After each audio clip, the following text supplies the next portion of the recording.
Okay, we're live on YouTube. Okay. Good morning, everybody.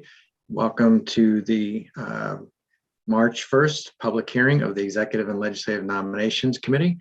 I want to welcome everybody here this morning, and if we can just pause for 1 second, I just have to get one piece of paper out, and we'll be ready to go. So hang on 1 second if you don't mind.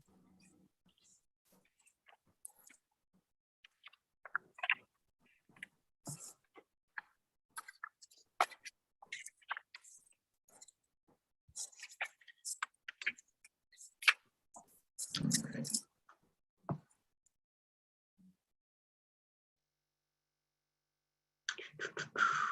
Oh, here we go.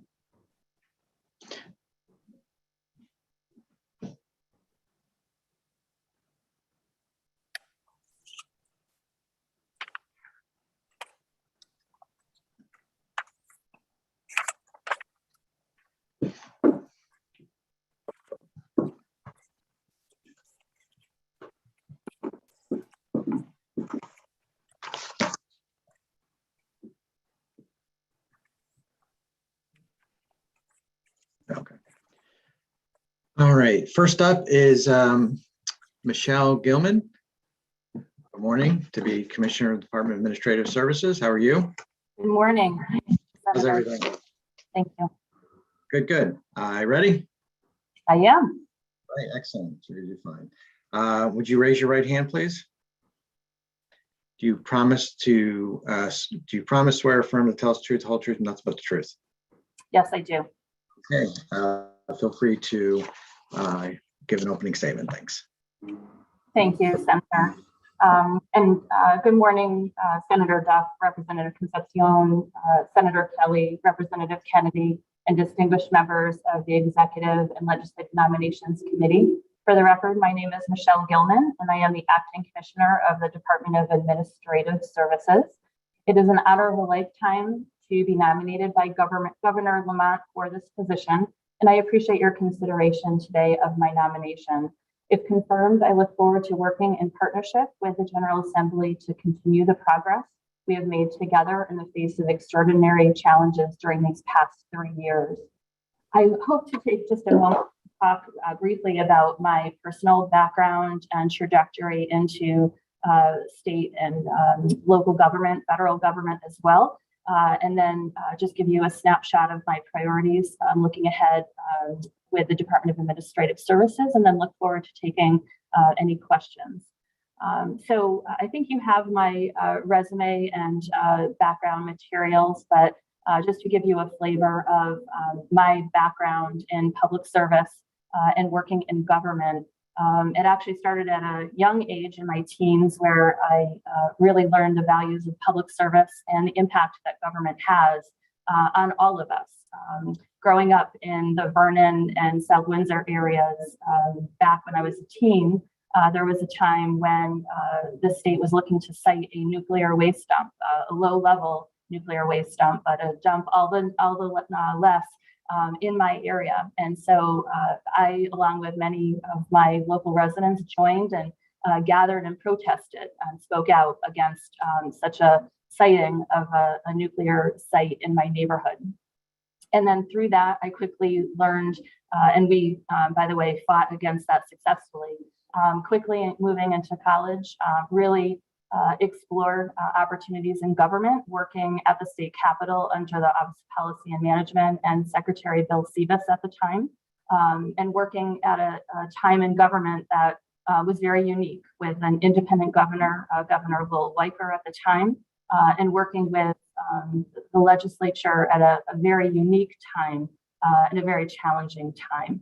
So through that experience, clearly got to quickly learn the value of working together and working in partnership, and also recognizing the many issues that have continued to face our state for many years to come. Upon leaving college, and I went to Central Connecticut State University, born and raised in Connecticut, product of public schools, including my college experiences. I then moved on and worked for Senator Chris Dodd and became part of the Dodd Squad, which was probably the the most important professional opportunity for me at the time to really form my values in public service and constituent service. And also, as part of that opportunity, again, hit home the importance of working across the aisle, working across multiple advocacy groups and many perspectives and issues facing our time and our country and our state. And then moving on throughout my career, I've had the opportunity to work for extraordinary public officials.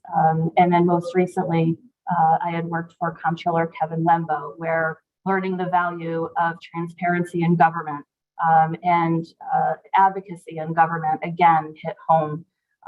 So I worked for the Comptroller for about 10 years or so, primarily doing operations and also working with our healthcare divisions in our retirement division, really helping to set the stage not only for the retirement cliff that we're now in, but also ensuring that we had appropriate benefits matching the legislature and collective bargaining agreements throughout my time there. An incredible experience. And then the pandemic hit in March of 2020.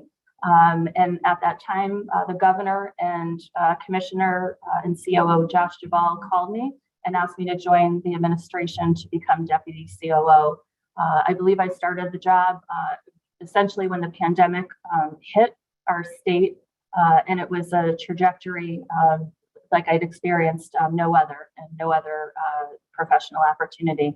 It was an opportunity of a lifetime, and it continues to be so, to work for this administration in the face of the pandemic challenges. And again, the challenges that we as a country and a state continue to face when we look at our economy, our educational systems, access to services that our constituents needed, again, at a time of unique circumstances.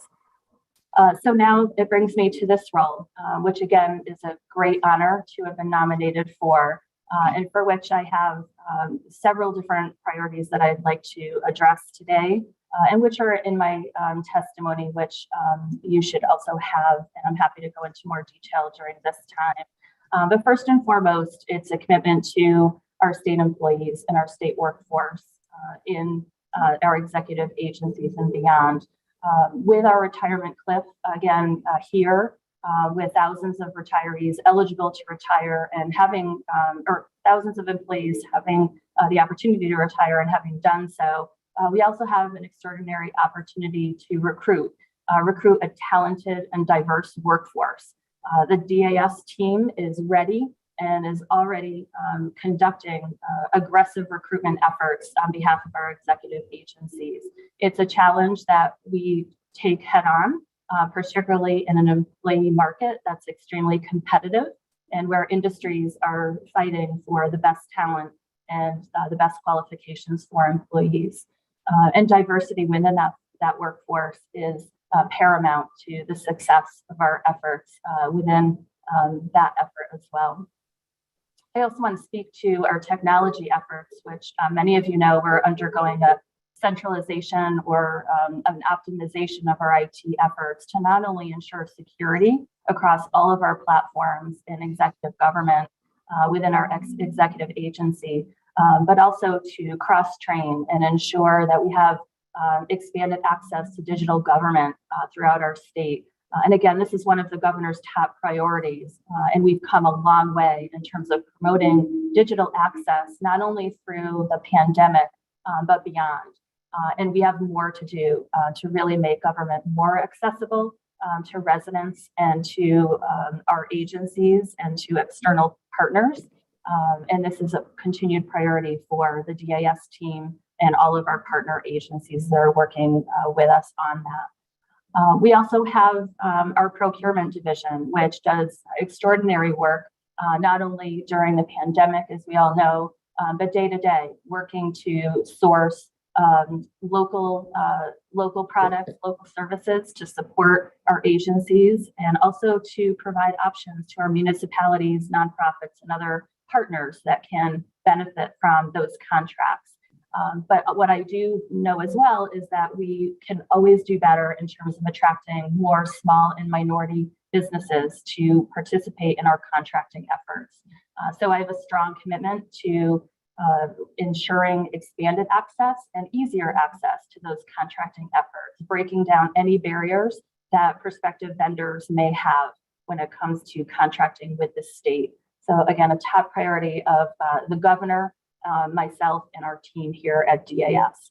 And then lastly, clearly one of the largest issues our agency is facing, and state government as well, is with respect to our contracting efforts and our construction efforts within our school construction and construction division at large within DAS.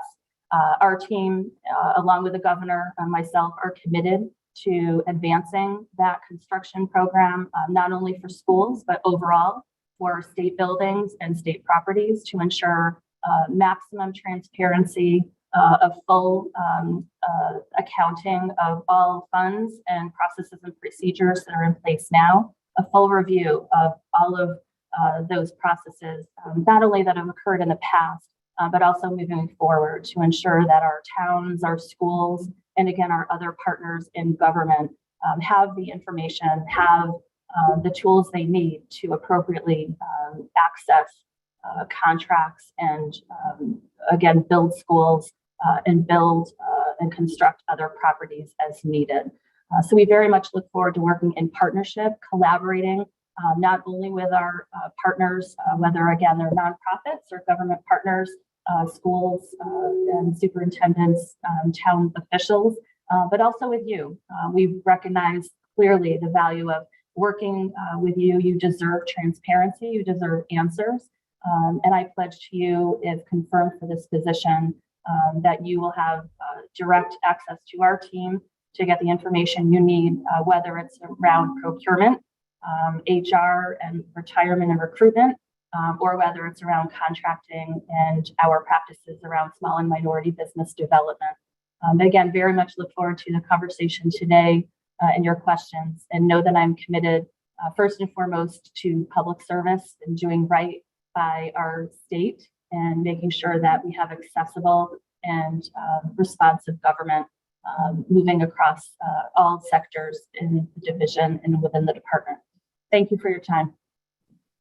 Thank you, Commissioner, and congratulations on your nomination today, and thanks for being with us today. I won't touch too much on the school constructions because I'm sure some of my colleagues will, so I want to focus on a couple other things before I open it up to the rest of the committee. In your written testimony and as part of your top priorities, and you did touch up on this on in your testimony, you talked a little bit about the expanding supplier diversity and the barriers on the procurement of getting small minority. What are some of those barriers that DAS has seen, and what is the department doing to try to mitigate some of those issues? Sure, thank you for the question.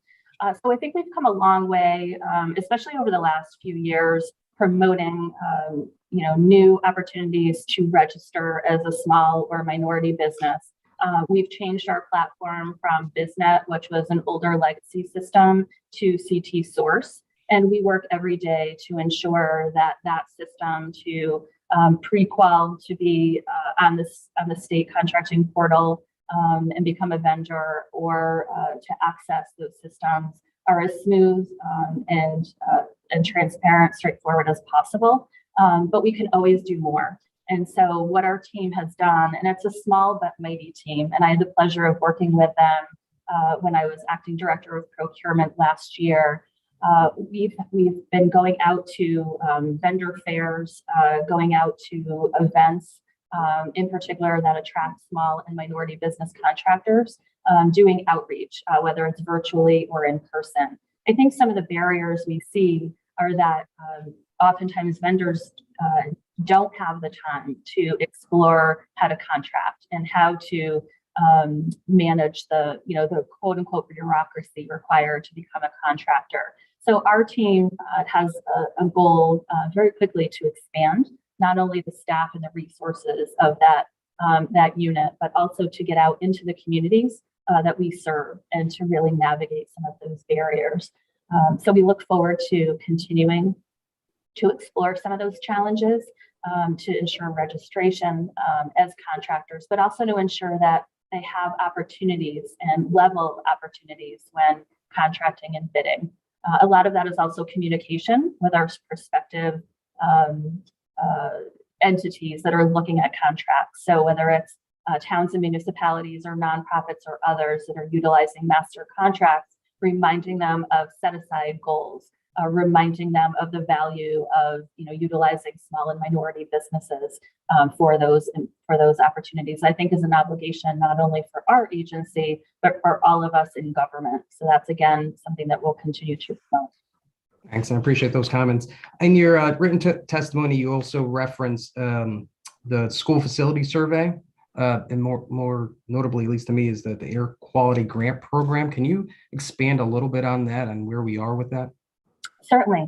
So last year, under the Office of Policy and Management, the survey was completed.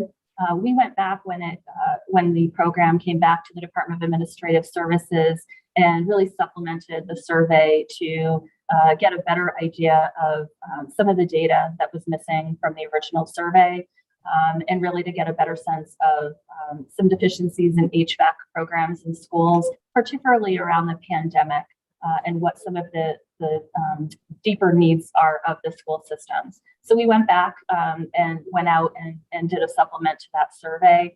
All of those results were compiled, and now that survey is available publicly. We're happy to share that again with the legislature. I think it's available on our website as well.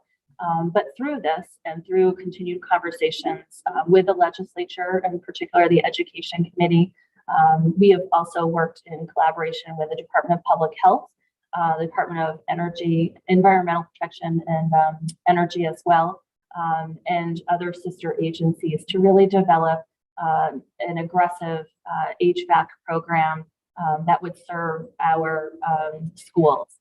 And within the governor's budget, within his priorities for this year, very interested in your support for this program. His initial investment is for $90 million in federal funds for this effort. It would be a matching grant program that schools would apply for through a very transparent but straightforward grant process. And then they would receive matching funds towards their HVAC upgrades. Again, we are continuing to look at how that application process would work as we partner and have discussions with the legislature. But clearly there are needs across our state to not only upgrade systems, but to replace them. And one of our top goals is to do that in an energy efficient way, hence the deep connection and continuing to look at climate change, repercussions as those systems are replaced. So very exciting program for our team and for all of us to look ahead to ensure that our teachers, our schools, our students have strong air quality, but also air conditioning and heating, basic fundamentals that they should have in a school environment. So look forward to talking with all of you more about those efforts as the session moves along. Yeah, again, appreciate those comments and look forward to those future conversations. I will most likely have more questions, but I do want to open it up to the committee. Is Senator or Chairman Duff, do you have any questions? Thank you. Thanks, Mr. Chairman. I appreciate it. Good morning again, Michelle. Good to see you. Thanks for your testimony, answering the questions. I was an intern for Senator Dodd, so I don't know if that qualifies me for the Dodd squad, but had a very good time being his intern when I was in college, and it was a really great experience that I'll never forget. So, and he was always very gracious with his time, unlike a lot of the other United States senators who I was roommates with, and at the program, most were not as gracious as Senator Dodd was. So it was a great experience. So I want to talk a little bit about some of the work you're doing on the kind of the retirements and setting up, kind of where we go post July 1 and into the future. And can you talk a little bit more in detail about retirements, and how you see the state still being able to meet the needs of the public in various ways. I mean, there's, between DMV or DOT or corrections or any type of internal functions that people may not be aware of, DSS, DCF, pretty much everywhere. What can you say about still making sure that government functions and meets the needs of the citizens after we may lose quite a bit of our workforce? Certainly. Thank you so much for the question. And again, top of mind for the team at DIS, as well as our partners, certainly at the Office of State Comptroller, who I have, again, the delight of having worked with for 10 years, and we're working hand in hand to address the retirement surge, as we look at that towards July 1. So thank you for the question. In terms of recruitment for our state workforce, at DIS, we've developed a very strong talent solutions team or recruitment team to look at replacing state workforce as this retirement surge, comes to be, and as we're now living it. That talent solutions team has been working together for some 2 years since we started the HR centralization initiative back in 2020. And together, they're working very aggressively with all of our executive agencies to not only recruit talent, but also really look at new ways that we can recruit talent. So their success really is extraordinary. When we look at the number of applications that have come in, the most recent data that I've seen as of today is we have over 192,000 applications that have come in, just within this last month period, or this last year period, excuse me. And then we have 3,471 jobs pending or opening within our recruitment system, with, again, 7,200 retirement eligible within the executive agency. Through all of that, I can report that our employee count, so employees in chairs working, has really stayed incredibly stable and hovering at just slightly over 30,000. So while we're losing talent and extraordinary expertise through this retirement wave, we are also filling those roles and bringing in new talent, new skill sets into state government. So while we're, regret losing much of that expertise and legacy talent through the retirement wave, our talent solutions team, and I know through the efforts of other agencies that are not part of our HR centralization team, are working very aggressively. Again, on social media, we're using LinkedIn. We're looking at licensure lists and recruiting through those. It's an extraordinary team that's working night and day, literally going out to job fairs, going to colleges, working with community technical colleges, working with the Office of Workforce Strategy and other agencies to do all of that recruiting work and to think creatively, especially, again, in this employee competitive market where all industries are fighting for the same employee pool at this time. Great, thanks. And then, in the past, I don't know if this is still the case today, but especially in this very competitive job market, there are people who say, in the past, when a position's open, it takes 6 or 8 months to fill. And at that point, the person is long gone and they've gone to the private sector or someplace else, especially in, say, DOT, where they need engineers. Or any agency, but I've heard that particularly in DOT, but and some other agencies as well. But you have an opening, and because the process is the process, it may take longer than it does in the private sector or any other place to get a job. Is there a way to, or have you been focusing on trying to fill those positions a little faster so that you're not at a disadvantage when you're doing all this work at college fairs and other places to try and fill those slots? Mm-hmm. No, thank you for the question. So a few things. When it comes to our state hiring practices, for the most part, as you know, we do have to look very closely at the collective bargaining requirements, also affirmative action, CBAC rights, and other processes that are well-founded and part of our recruitment process, part of our hiring process. So we do need to, look at those, those different procedures as we are hiring and onboarding. But I will say that we are launching a dashboard, internally that will be, publicly accessible within the next few weeks. That will really show us, any particular deficiencies in terms of the timeline for onboarding employees, where it's getting bogged down in certain, areas of that process. But by and large, we can report that the onboarding process is and the recruitment process is working relatively smoothly. DAS and OPM have a direct line, on approving budget positions. We're working very closely with the agencies. And I would say that the HR centralization has contributed to those positions not only being recruited for and then hired for, but bringing that talent in at a faster pace. But we will have more data to share in the next few weeks on that process, and really look forward to making any adjustments necessary to that process within the restrictions that we have as largely a collective bargaining state for many of those positions. Okay, thank you. And my last question, I guess, just on DAS. It's interesting.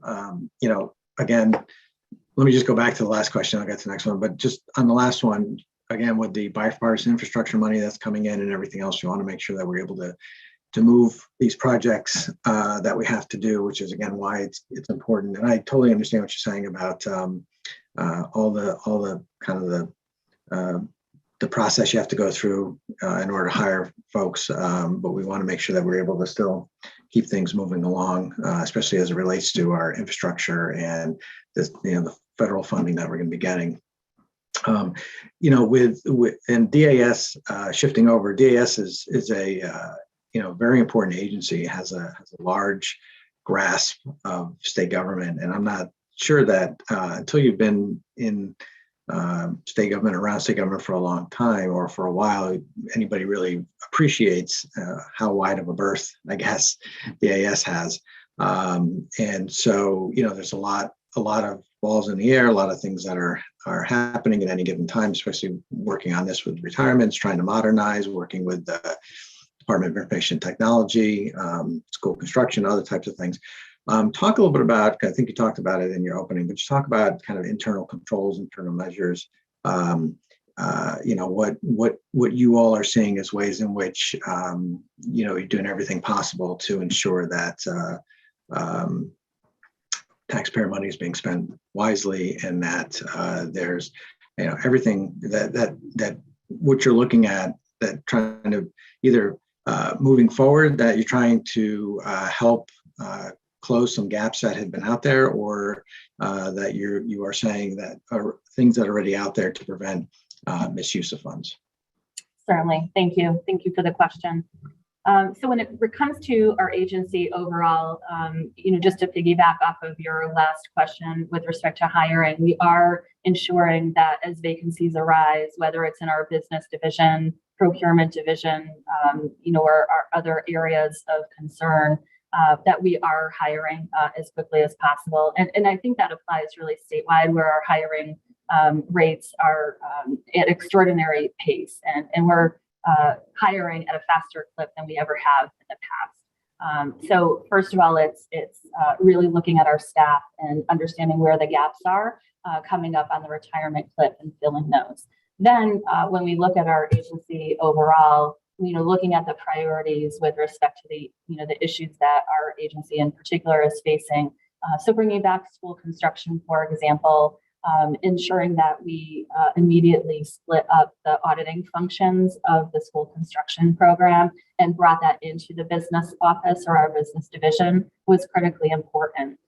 So that's one of the changes that we've made. And now ensuring that we do have enough audit staff and financial controls within that business division to indeed address the needs of school construction, but our agency overall. We are currently working with the auditors of public accounts on a number of audits from past years, but also looking at the audits coming ahead for the coming fiscal years as well. So that's a significant commitment for us, and we want to be as responsive as possible to our internal auditors, under your branch.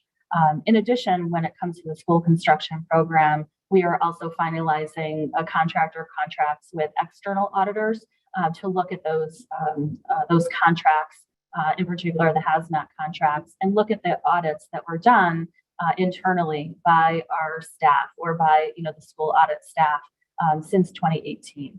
And that's incredibly important. Again, as I indicated at the top of my remarks, transparency, ensuring full auditing, and ensuring full accountability of our finances is critically important. And then a commitment to fixing those where there are gaps, where there were issues. I have extraordinary faith in our team here at the agency, but obviously having those external controls, having those external audits, and having a fresh look is critically important. And that's also, again, in talking with the legislature through the governor, clearly very open to the continued conversations with the legislature on what has happened with the school construction program, but also equally as important, how we're moving forward and the different controls and procedures that we want to put in place. So those are just a few of the things that we're looking at doing and have already instituted. That also comes with additional ethics training, which is already underway for scheduling in March this month for all of our state employees here at the division, to remind them of the policies, but also to help them have an outlet to ask questions and recognize that that it's appropriate and okay to ask questions about our ethics policy and what their day-to-day work involves.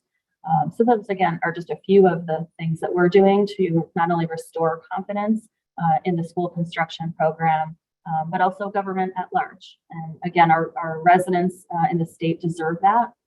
And quite honestly, all of our policymakers deserve that as well. I'm happy to talk to you about other measures that we're taking at DAS. Thank you. Thank you. I appreciate that. I'll leave it there. I may come back with other questions as my co-chair will as well. I just want to say, on a more parochial note, thank you for your work during COVID, and especially the height of COVID, I should say.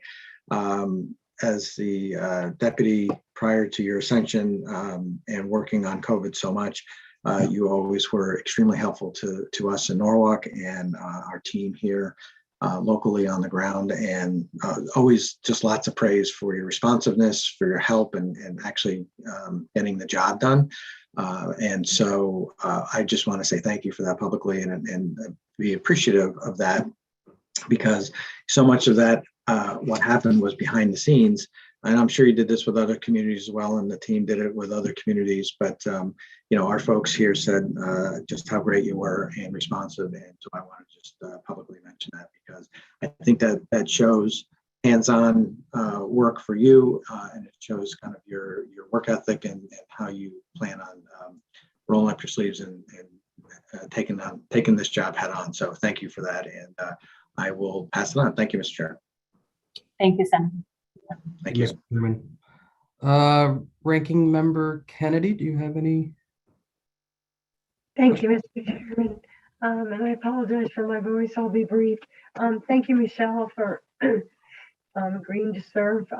As we know, these are difficult times, and your department is under a great deal of scrutiny. But I do appreciate, you saying wanting to restore the confidence of the general public, which is going to be so important. So thank you for that. I appreciate it. And I appreciate you listing some of your initiatives and objectives in your opening statement. The previous DAS commissioner served also as a chief operating officer. Do you see yourself in the same role? Excuse me, do you see yourself in the same role? Will that happen again? No, thank you for the question, and I hope you feel better. First of all, it's good to see you. So at this time, my commitment is to this role, to the commissioner of DAS. as Commissioner of DAS.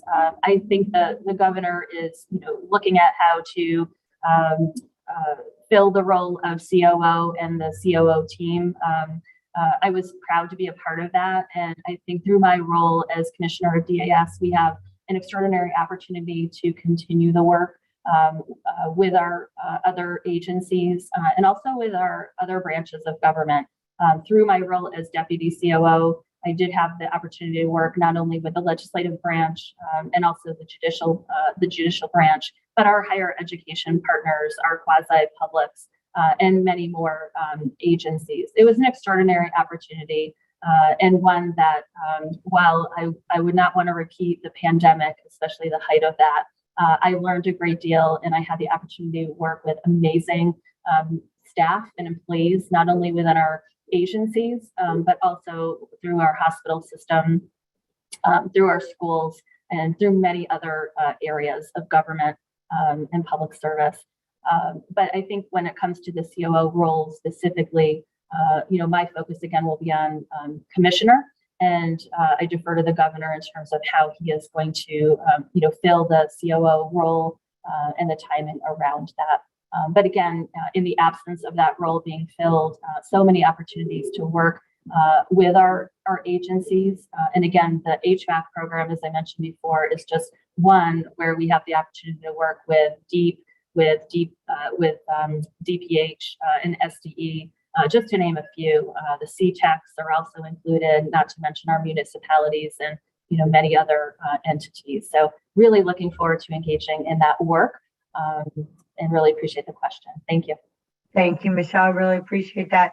And, I just have to ask this question. You're a woman of a very powerful, if that's the word, but Commissioner, and there's been a lot in the media and a lot said with the previous OPM secretary. I just have to ask, do you foresee that you would find yourself in some of the situations she had alluded that she was mistreated? Do you feel that the same could happen with you in your role as commissioner? And were you aware of any of the ongoings that have been reported? I can't speak to the allegations in the papers, that the former deputy secretary has mentioned.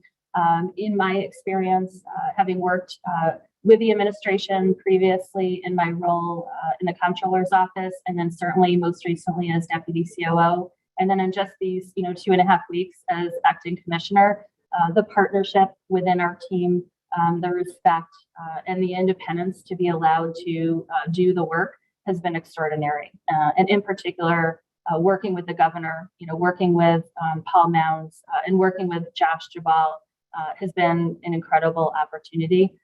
So for me personally and also professionally, I can't speak to any issues of disrespect or anything otherwise. But thank you for that question. That's good to hear, and I appreciate that. And I certainly didn't mean to put you on the spot. And I wish you the best of success in your position. And congratulate you on the nomination. Thank you, Mr. Chairman. Thank you, Representative. Senator Summers. Yes, good morning. And I'm going to lower my hand here. Thank you. I do have a few questions for you this morning. And I wanted to thank you. I got to talk to you when I was on the governor's task force for the vaccine implementation. So I wanted to thank you on your great work on that.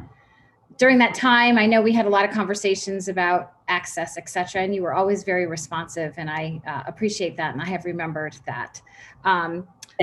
I have, I think, 5 questions for you. So the first question has to do with FOI complaints. I have had many people reach out to me about the time that it takes when they submit an FOI request to DAS, how long it takes for them to respond. So I was wondering if you could speak to what the average time is to get a response. And this could range from everything from, a contract to a copy of an assessment on a piece of property, and what you could do to improve the response time that DAS has to citizens and other people looking for information. Certainly. Thank you, Senator. And good to see you again. I remember well those days of talking through the vaccine implementation. And really appreciated the collaboration on that. When it comes to our FOI requests, first of all, we're very committed to meeting those requests in as timely a manner as possible. And also within the restrictions and the confines that we have in terms of staff, and also the extraordinary amount of FOIs that we receive on a daily basis. And as you can imagine, we are receiving many requests, probably several hundred in the queue at this point, from constituents, from media, legislative inquiries, and others, not to mention complying and cooperating with the investigation or investigations taking place. But again, to your question, very critical for our team that we meet the requests as timely a manner as possible. We're also very committed to working with you, our residents and other requesters, to ensure that we're getting the appropriate documentation to you, which also can quite honestly help us to provide a faster response. Just this morning, I know that our team was working with Senator Kelly's office, if he doesn't mind me mentioning this, to refine a request that he had. And we also have responded to several of his requests that came to us last week. It really does depend on the detail required in a request in terms of how quickly we can meet that, and then how far back and how extensive some of those data requests are. Overall, I would say the more focused a request is, and then the more specific it is, the better it is, the easier it is, the faster it is for us to respond. But again, recognizing the extraordinary number of requests that we are dealing with as an agency, we're very committed to ensuring continued partnership to get not only you as the legislature the information that you deserve and require, but any requester, whether it's the media or our residents. Okay, but you don't have like an average time that people wait? I'm just curious. And this has to do with, actually, there are individuals in our town that have been requesting information from DAS. And I will say DAS has been very helpful to them on a piece of state property that is complicated and is under agreement with the town and, to be developed. And there's some issues with the contractor. And so I have had complaints from citizens, not from senators or anything. So I just wanted to find out if you had, if there is an overall average time that it takes, but it sounds like it's dependent on the type of request. Do you guys have like a running log of FOI requests that one person in particular is in charge of that you update on a regular basis, or yes? Okay. So we have a log that we maintain. And then we have several individuals that are helping to process those requests, whether it's within our IT unit, within our legal and policy staff. And we will work closely with other agencies as well to ensure full compliance with those requests. And obviously, again, really see that as a dynamic process with the requester to help refine that request when possible. But to your earlier comment, I really do think it's dependent on the actual request. I don't think there's really an average time that we can provide in terms of responding to that. However, we can certainly take a look at any requests that you or your constituents have made and track the status of those and get back to you offline. Just for full disclosure, I do not have any requests I have asked for. So, okay, so I have a couple other questions. I know that when the school construction process or that whole area was transferred from DAS to OPM, there was some efficiencies that were mentioned that were going to happen. Can you tell me what those efficiencies were? Do you know what those efficiencies that we were supposed to capture in that transfer? So thank you for the question. So I was not at DAS at the time of that transfer, Okay. But from what I understand, many of those efficiencies also pointed to the fact that OPM by and large coordinated municipal grant disbursements. And so that also could have been part of the logic behind moving that program to OPM. But again, not having been at DAS or in the administration at the time, I can't fully comment on that. All right, and then I have a couple more.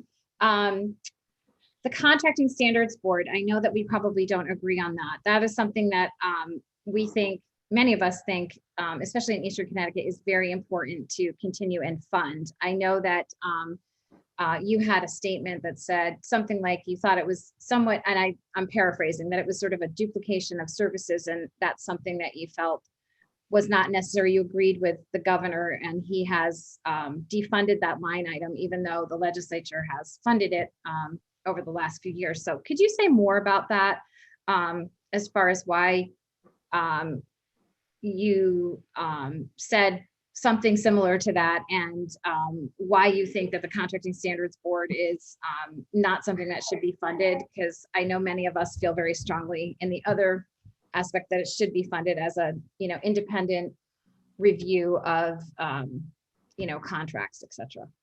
Certainly. So you'll have to forgive me. I don't fully recall comments on this prior, but again, it's been a very chaotic 2.5 weeks. So I apologize if that was indeed the case. But by and large, the governor and OPM's position on this is really that we are not looking to, defund or take away authority from the Contracting Standards Board, but really, enhancing ability through the Auditors of Public Accounts under your branch to take additional support and really look at contracting opportunities and how that board can do its work. And so that's really been the goal of the administration and OPM through this proposal. And again, emphasize that it's a proposal, to move forward on expanding the auditor capability under APA for the Contracting Standards Board. And I know that the governor and OPM are, continuing to talk with you and other members of the legislature about how to best approach this. So again, continue to talk through that as the session moves ahead, and look forward to being a part of that conversation. Okay, great. I think, the Contracting Standards Board, in being a independent board, of volunteers that would be fully funded as it was, and then the governor had deleted the funding for it, and being, housed in the auditor's department, maybe one thing. I just, I look forward to having further discussions on that, because I think we just disagree. Most of us in Eastern Connecticut do.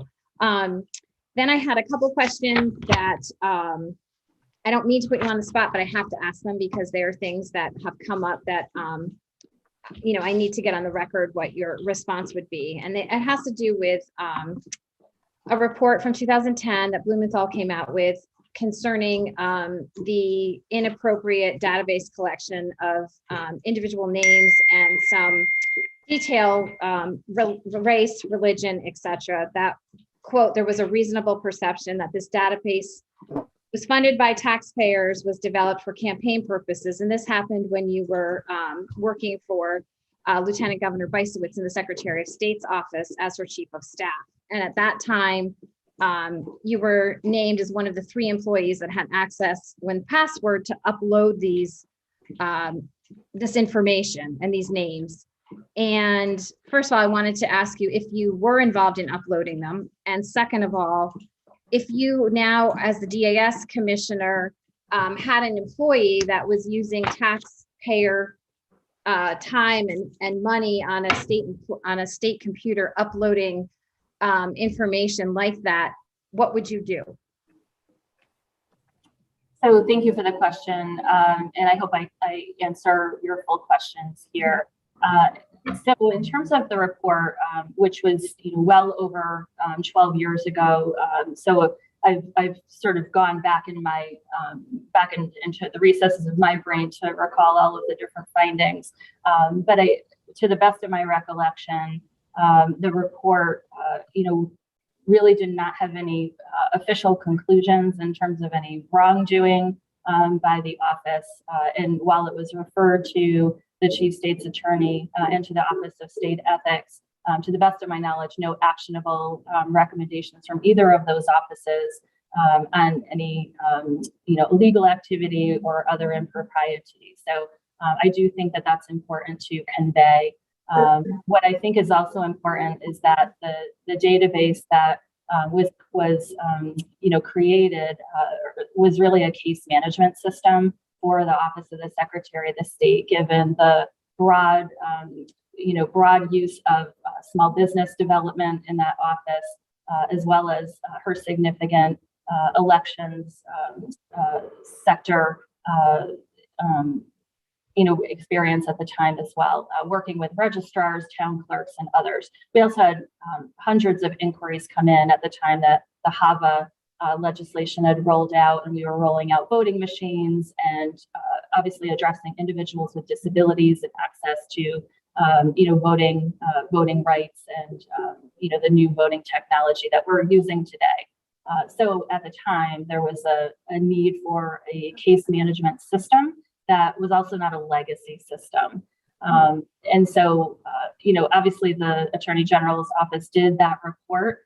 I'd have to go back into the details from 12 years ago, I think, to answer any more deeply on that issue. But overall, my recollection is that, the report, had some recommendations for the future, but again, no, specific impropriety or unethical issues were uncovered as part of that report. And again, I think that was backed up by the Chief State's Attorney and Office of State Ethics, not pursuing the matter any further.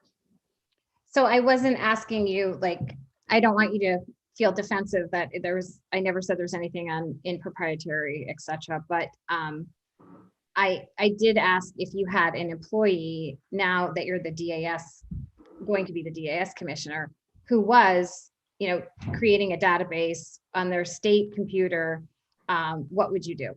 How would you handle that? Well, I at this point, I do not have a need to develop a case management system for DAS. We certainly have other systems in place through our BITS division, formerly BEST. We also maintain databases with our job apps programs, procurement through CT Source, all under the auspices of BITS. Certainly technology has changed since that time as well, but important to have secure systems and, non-legacy systems on our network. Great. And I appreciate that answer. Thank you. Just two more questions. I want to get back to the Contracting Standards Board. I just wanted to say that they have different powers than the auditors do. So if you put them in the auditor's office, they lose their ability to randomly just look at contracts. So that's another reason why I think it's important they stay autonomous. My last question is regarding all the stuff we've seen about the Tallinn Birch school contract. Can you tell us how and why the Bristol-based Demonto Construction Company got the job right away? I think that would help clear up a lot of the stuff that we hear in the paper and read.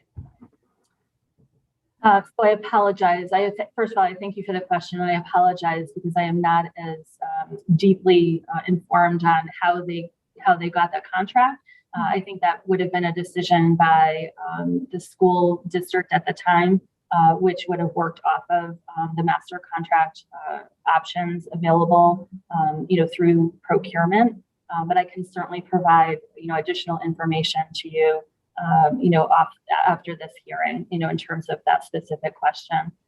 I know, again, we are looking at all of these contracting issues that have been raised, not only by the review, of our auditors and then forthcoming the external auditors to come, but certainly requests from, you as the legislature, and other external stakeholders. Okay, I sorry you can't answer that. I guess, you'd have to look. That's just, if we had that answered, it would get rid of a lot of questions that, people are asking about what's going on. So I appreciate your candor and I appreciate you answering the questions. And that's all the questions I have. Thank you. Thank you, Senator. Good to see you. Good to see you also. Thank you, Senator. Senator Kelly, followed by Representative Yacarino.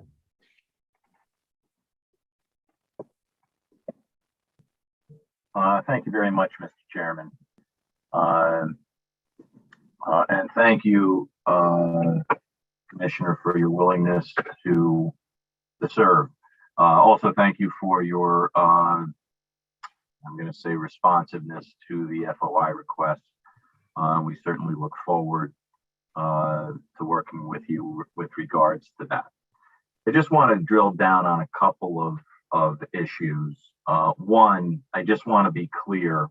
I think what you stated was that you were not at DAS when school construction was moved from DAS to OPM. I just want to make sure that indeed you were not at DAS nor OPM at that time.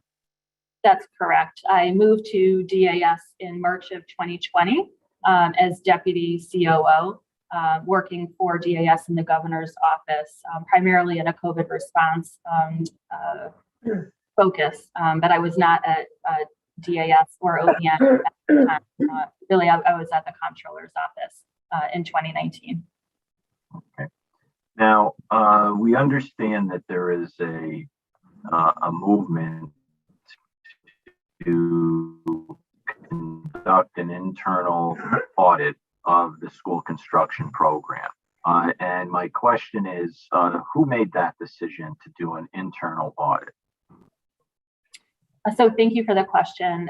It is my understanding, and this decision was made prior to my taking on the acting commissioner role, but doing a full internal audit, I think, was made in collaboration with Commissioner Josh Jabal at the time, along with Deputy Commissioner Noel Petra, and then our CFO, Yolita Lazovskis. And obviously, in close collaboration and partnership with the governor's office, both the governor, Paul Mounds and Nora Taney, I would surmise, were involved in looking at all of those processes, as information came to light about some of the, alleged issues or improprieties of the program at the time. Now, were you involved at all? To the best of my recollection, I was not. Through October, in particular through January, I was primarily involved in COVID response activities under DAS.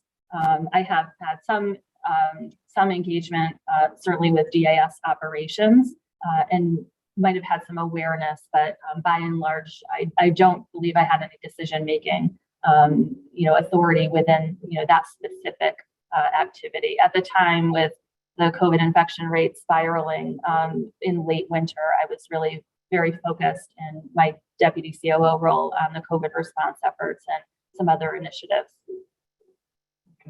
Now, has the internal auditor been retained? Yes, so it's a great question, and thank you for that, Senator. So the internal auditors or auditor are actually embedded in our agency under the office or the APA, under the Auditors of Public Accounts. They're here in our agency really at all times, and so they've been working with us hand in hand, to begin this review, to look at this review. And then we are, as you know, also looking at bringing on an external auditing firm or firms to now look at the reviews, the audits that were done from 2018 on of the school construction program and the hazmat construction as well. I will say that we've had some very good and strong conversations with the auditors. Just yesterday, talked with auditors Garagosian and Chapin about our process, not only on this program, but overall all of the audits that they support our agency with. So a very good relationship, not only with the APA, but then also looking ahead towards the external process as well. And in particular on this issue, the more checks and balances that we have, I think, again, helps to restore confidence, not only for you as policymakers in the legislature, but certainly for our residents across the state, for our schools and other stakeholders moving forward.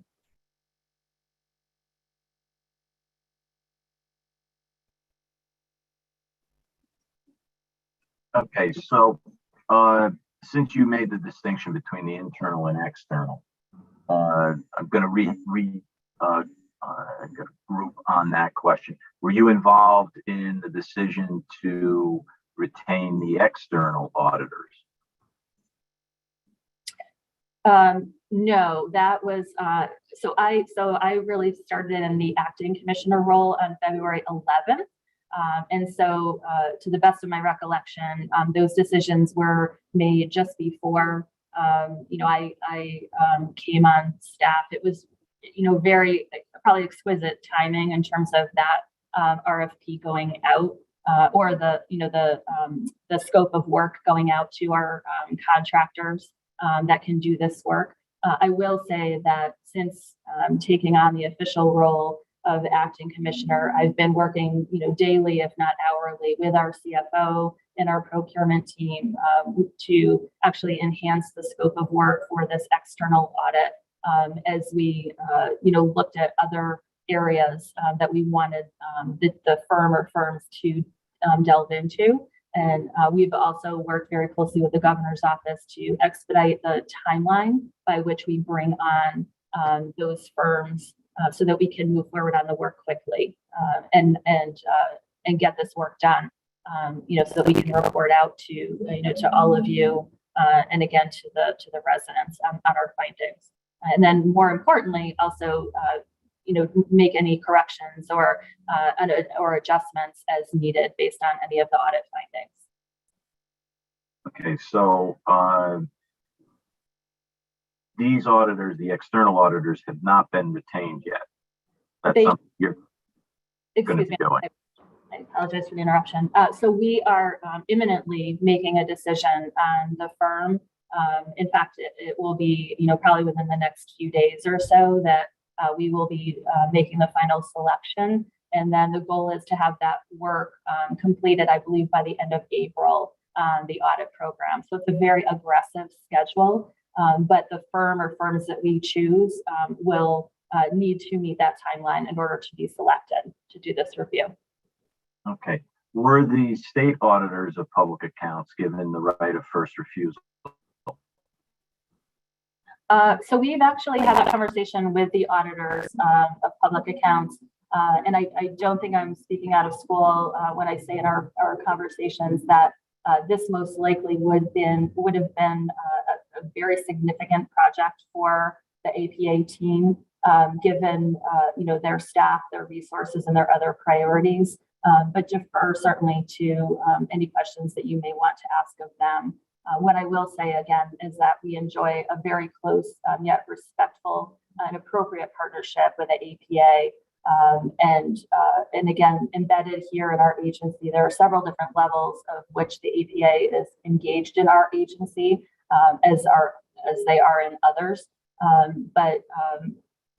My understanding is that this particular scope of work that we're looking to hire an external auditor for would probably have been a very aggressive approach for the APA to have taken on, especially with the expedited time frame that we're looking to meet.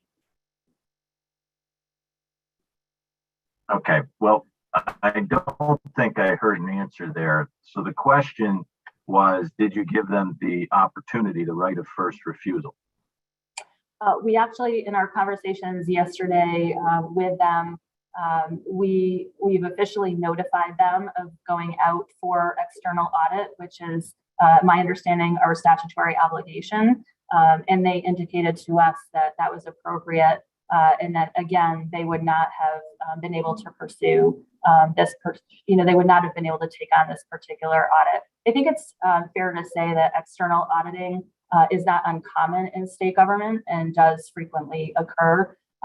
And so, again, I think multiple conversations behind the scenes with our CFO and our business team with the auditors, and again, confirmation yesterday about that process. But they were indeed aware of us going out, to look and pursue contracting with an external auditing firm. While I'd agree that the use of external auditors is commonplace in government, I would also state that that's normal during I'm going to say the normal course of business. But I think what we have here is something that's extraordinary. This is not the normal course of business. And if it is, that's a whole nother set of questions for another day. So I think when we look at this, the guiding principle here should be getting to the truth, not getting to a fast answer. And so putting a timeline on truth and discovery and putting a timeline on investigation and accounting is not the purpose here. I think the purpose here is to get transparency, to get to the truth, to restore public confidence in their government. And what we need to do is whatever it takes to get there. So in the conduct of the external auditor, are they going to be allowed wide discretion to go into municipalities and to review the municipal side of the contracting equation and to talk with municipal leaders and individuals involved in these contracts?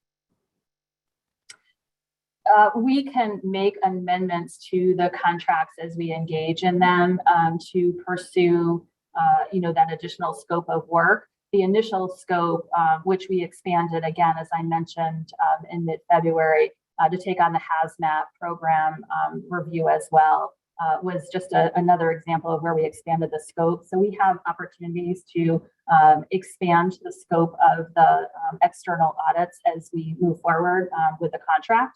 So there's great flexibility to do that. I think, Senator, we have the same goals in terms of meeting the transparency and restoring confidence in this program. And the governor has said that publicly, which is why we've taken on not only several initiatives around these audits, both internal and external. My comments around the speed of this audit is to ensure that we get answers not only for our agencies, but also for you as stakeholders in this process. But make no mistake that this will be a very comprehensive audit.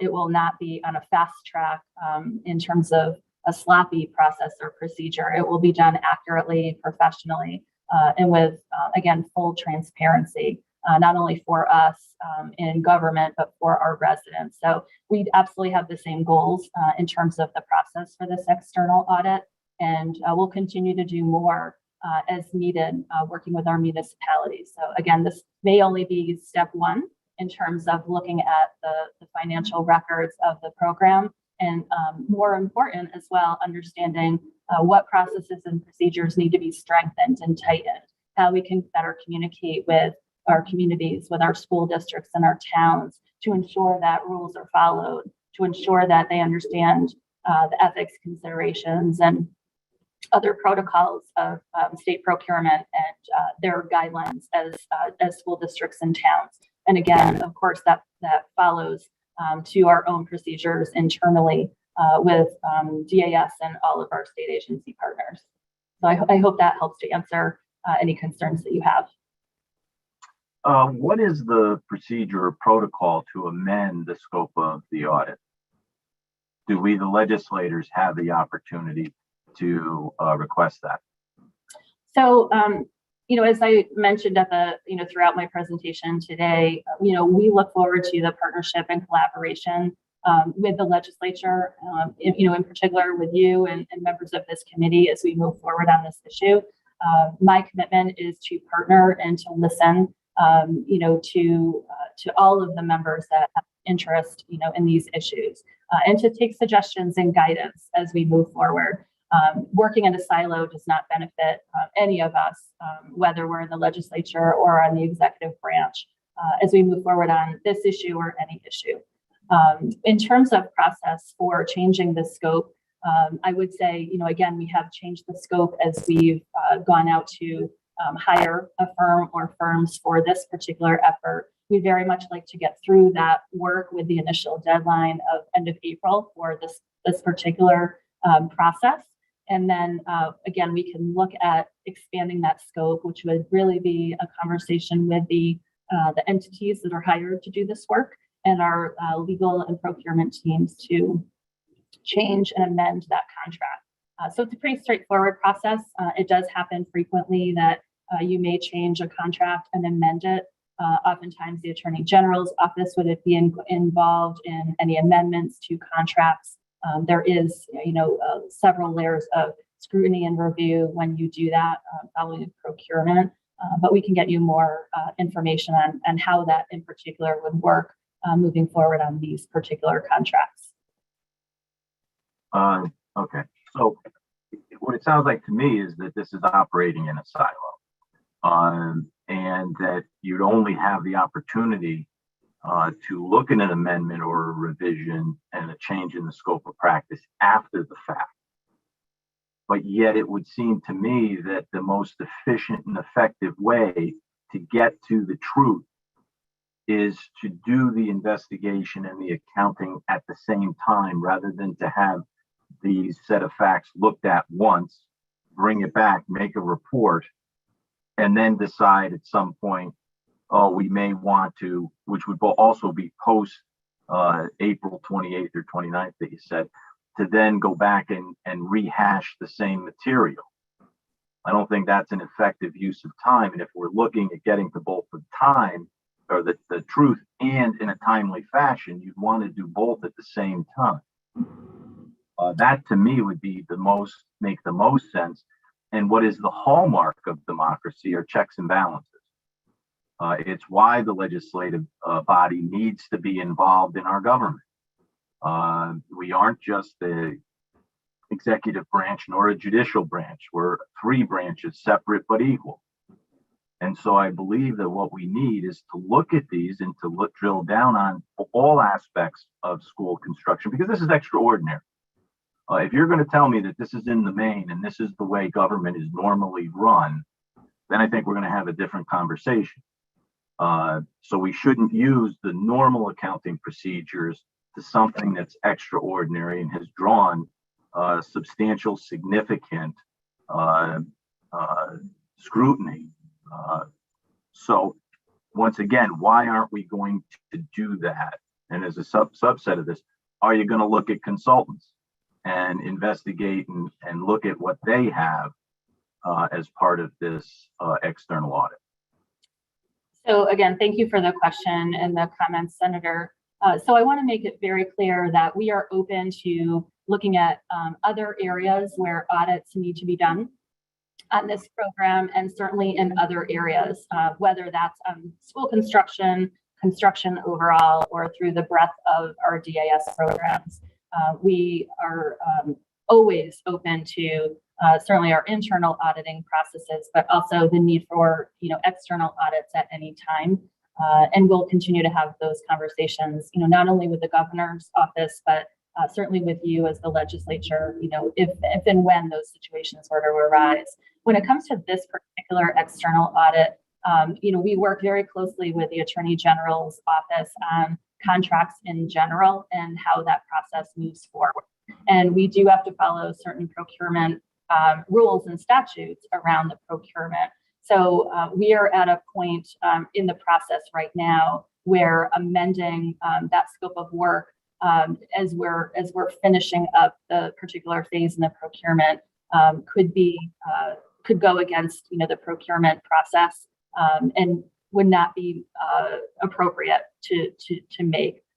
So right now, the scope of work, which has already been amended at an appropriate time to now include the hazmat contract review, is moving forward. And again, looking back at the 2018 through present or through December 2021 school audits. With that said, we are very open again to continuing to engage the external audits and audit firms chosen to look at other areas of the school construction program. So for this first phase, it does make sense to continue the same approach, not only because of the procurement rules and the guidance that the Attorney General's office provides to us when engaging in contracts, but also knowing that we have other options in the future to continue doing more audits based on a new scope of work and amending those contracts. So very open and fluid process moving forward, but we thought it was extremely important to focus for this first phase in these areas and to move quickly given the potential implications of the findings.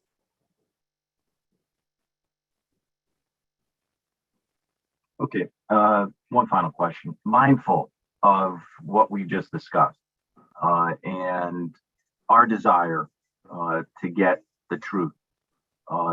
If you, well, as interim or as commissioner, will you seek and direct the external auditors to investigate and communicate with municipal agents with regards to their side of the school construction contracts, and the same with regards to the consultants?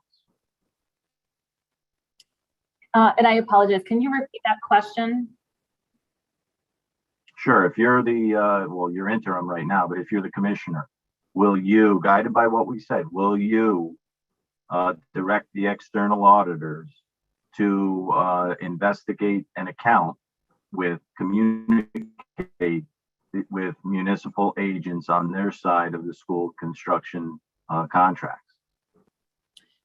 So the scope of work, which we can send to you, is very clear in terms of looking at the school audits from 2018 through December 2021, and also to look at those hazmat contracts as well. So where appropriate, the auditors will have full authority to speak with municipalities and to dig into records as they need to. I do want to be very careful that because this is an external auditing contract, my role, and I think all of our staff role, will be, very, appropriate in terms of directing.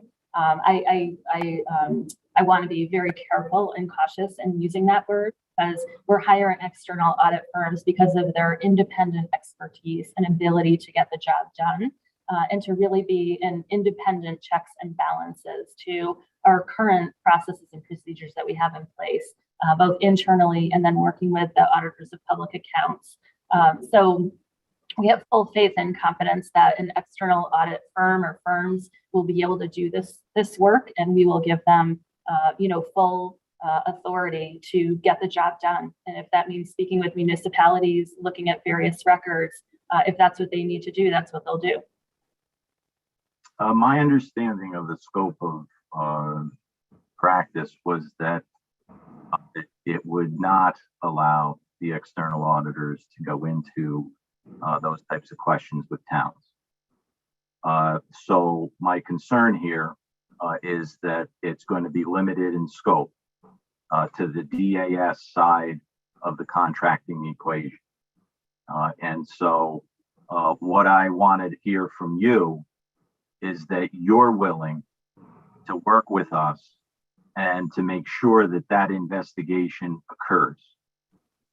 Because if it doesn't, then this doesn't get to the bottom of what's going on. We want to make sure that we have the comprehensive investigation. So the question is, will you direct the external auditors to investigate the municipal side of these contracts? Thank you, Senator. So to clarify, these audits are intrinsically linked with the state and municipalities, both school systems and towns who may have used these contracts. So the auditors will have full reign to look at records that they will need in order to do the job. So we will continue to work with the auditors once they're engaged in terms of the various steps that they need to take to meet the goals of our statement of work, our scope of work. But I fully expect that they would need to look at municipal records and delve into various finances as appropriate for that work. So I hope that answers your question, and I'm happy to talk more offline with our CFO team and get back to you on your specific questions. We are, again, looking to bring on these firms within the next few days, and again, aggressively move that external audit forward, not only to provide all of us answers, particularly during the legislative session, to help inform any policy changes, but also to make any changes to our internal processes and procedures moving forward. We think that there's a very careful balance here between speed and getting the audit done, correctly. So we're very confident that the choices for this audit will be able to do that work, and they would not be contracted with us if they could not meet that charge. Okay. Well, thank you very much. I appreciate your candor this morning, and I do look forward to working with you to get to the bottom of this. Thank you, Senator. I appreciate it and look forward to working with you and your staff as well. Thank you. Thank you very much. Thank you, Senator. Representative Yacarino, followed by Representative Perillo. Thank you, Mr. Chair, and thank you, Acting Commissioner Gilman. Senator Kelly asked most of my questions, but I want to go to the heart of potentially a federal investigation for DAS and OPM with the misgivings in 2019 in Tallinn. You're going to have a lot on your plate as commissioner if you're confirmed.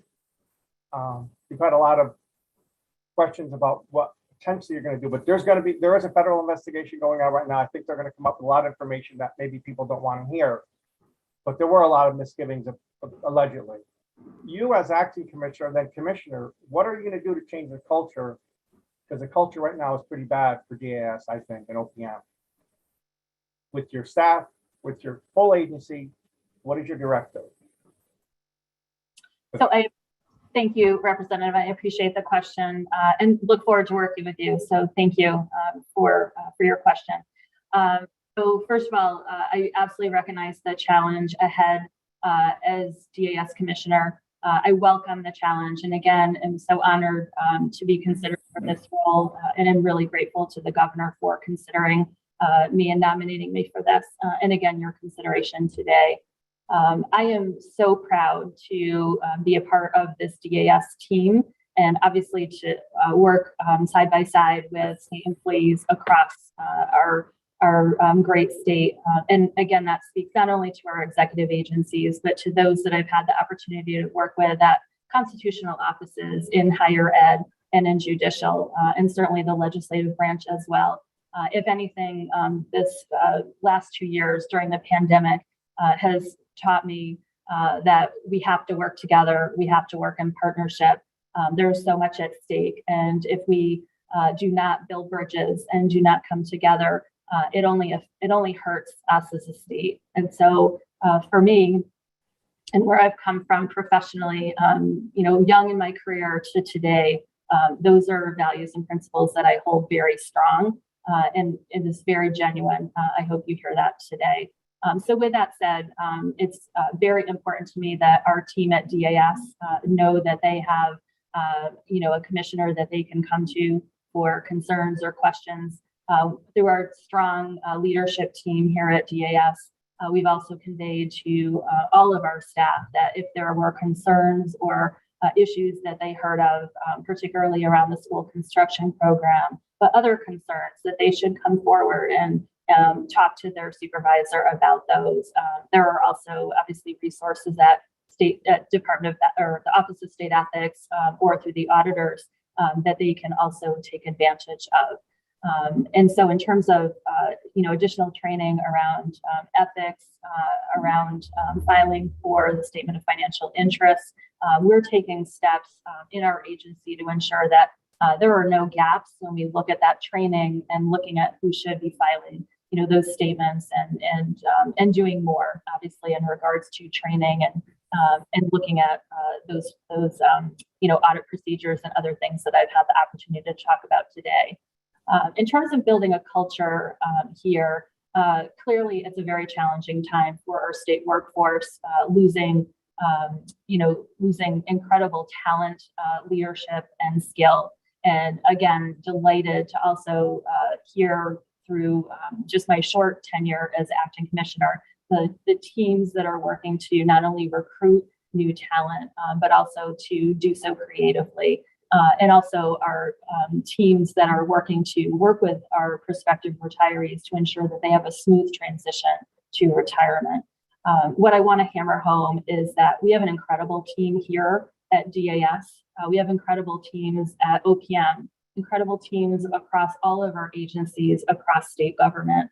And I'm honored to have worked side by side with them throughout my career. And I really look forward to continuing that and working in partnership with our state employees and our leadership teams to ensure that it's not only an environment that fosters cooperation and partnership, but that it's a safe environment on multiple levels, and again abides by all of the standards that the governor has set forth for our employee workforce. So I hope that helps to answer your question. Happy to get into additional detail as you'd like. I know it was a long answer and I appreciate it, but I think it's just unacceptable for anybody. What happens in your agency or any large agency is that people get lost in the shuffle, but also people have the opportunity to do what's allegedly what happened in 2019, 2020 in Tolland. And they're not held accountable enough. And I think going back to Senator Kelly's questions to Senator Summers, it's auditing, and each large job should have a full, transparent audit to avoid these situations, these unfortunate situations. I thought it was a huge mistake. The governor, I think, was wrong putting DAS with OPM. It made no sense. I don't know how you feel about that. There was no logic, in my view, in my mind, DAS being under the OPM. You want to answer that? So I apologize. Can you repeat your? I didn't understand why the governor wanted to have DAS go under the umbrella of OPM. Did you agree with that decision? So thank you for clarifying. So I again was not here at DAS at the time, and I was in another branch. If you're looking for my opinion, it's difficult for me to say. I was not here.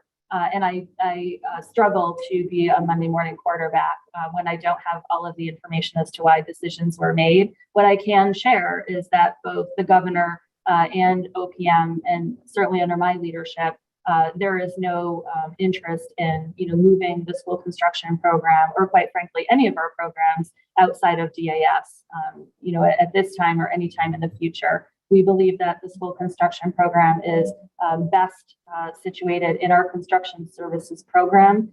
We work in collaboration and partnership with many other state agencies, but given the expertise and skill of our construction services team, we think it is best situated and best located here at DAS. So I look forward to working with that team overall, and all of our teams, quite frankly, to continue our mission ahead.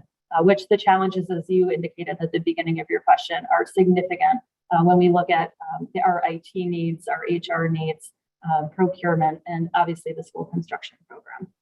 I appreciate the answer because we're in agreement now, because OPM is so large, DAS is so large, they should be standalone, and because it's more transparent, more clarity, more clear government.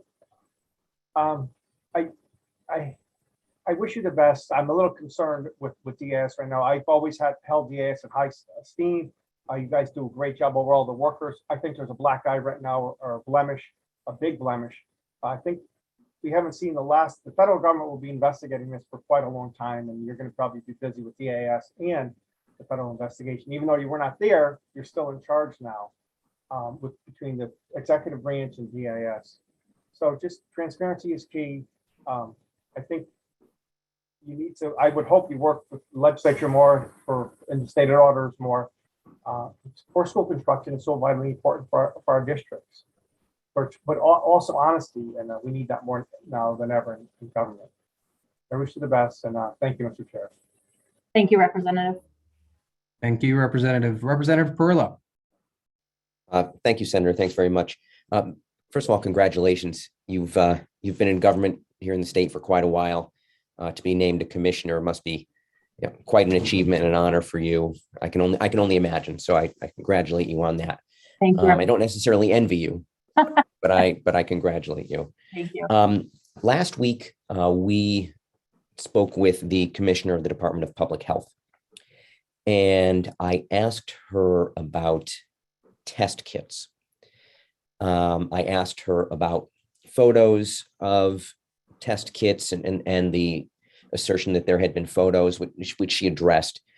In her answer to my question, she stated / implied that there was a contract in place, and I asked her about that, and she sort of rightfully or wrongfully, she sort of punted to DAS So I just wanted to get your perspective on purchase orders, contracts, the difference between the two, what documentation was actually in place, and what assurances was the state actually given that we would be obtaining these tests? Certainly. We've provided, and I again appreciate your question. And I just want to clarify that your question relates to the rapid test procurement around the holiday period. Okay. So, obviously that was an extremely challenging time for our state and our country at a time when Omicron was surging, in Connecticut in particular, at a very rapid pace and unanticipated escalation period, and then complicated by the holidays as well. So overall, under the executive authority with the governor, we had the ability to do some procurement on a rapid basis to respond to COVID. And the rapid test procurement fell under that limited executive authority. And so with the procurement team at DAS, we were able to not only source rapid tests at a fast pace, but also around or through our contracting standards that we have at DAS. So we certainly had some emergency contract authority that we needed to use, and we primarily initially used that with vendors that had offered direct line with manufacturers to receive tests. And then later on, we went directly to the manufacturers directly to acquire those tests. Finding through, the process, which all happened extremely quickly, that working with the manufacturers was really the best approach to move forward on acquiring those rapid tests and the volume that we needed at that time. So the procurement was done, in accordance with all of our processes and procedures, but through the emergency authority, we were able to ensure, rapid contracts and appropriate contracts through our procurement division. I hope that answers the initial, breadth of your question.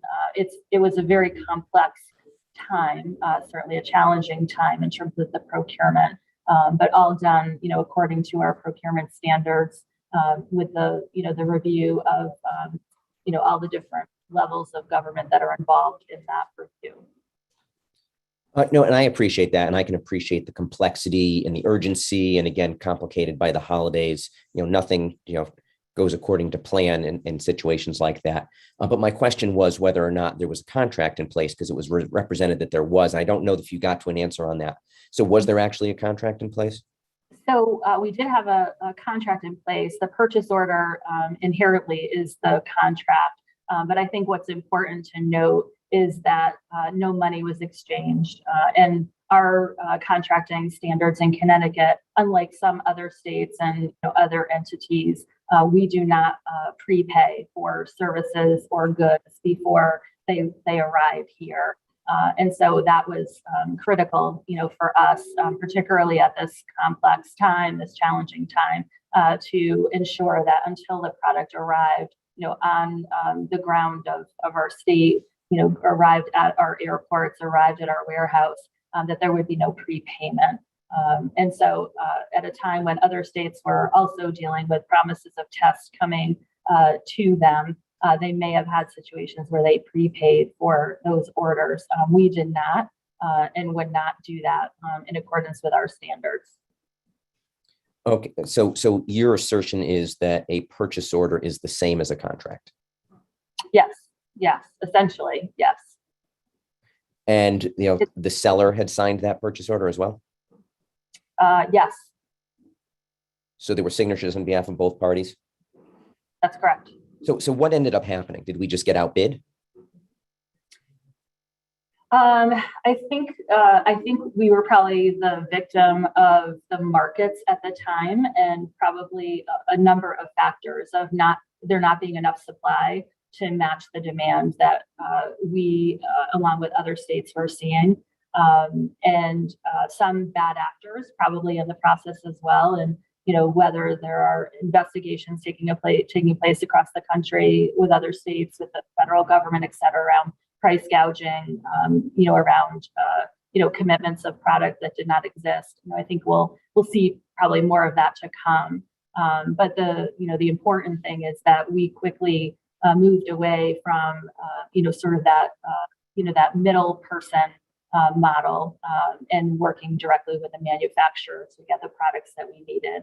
And then that worked extremely well for us, where we had that direct line to iHealth and other vendors that could provide the direct merchandise, the direct goods to us directly, and then meet our demands very quickly. And then, as you saw, we were then able to roll out those rapid test kits, very quickly, which was our goal, and obviously the governor's goal in terms of meeting the demand prior to the rollout of the federal program.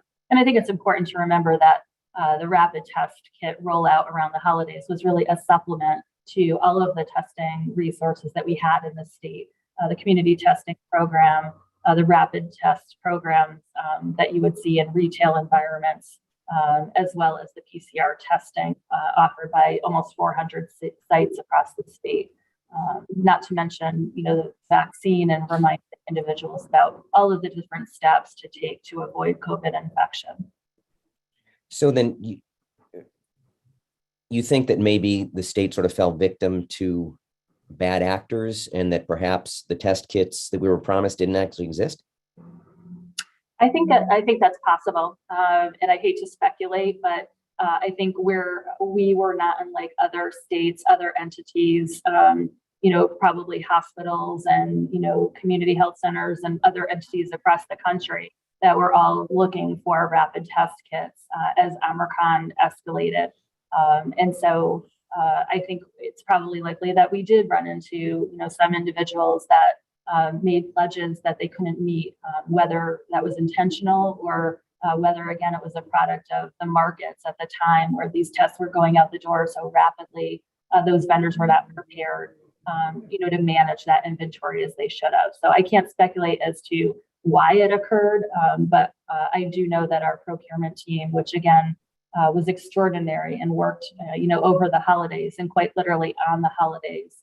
And I think 18-hour days worked very quickly to source goods and test kits that we knew were coming into the state and that we had a clear line of sight on. And primarily that was working directly with the manufacturer.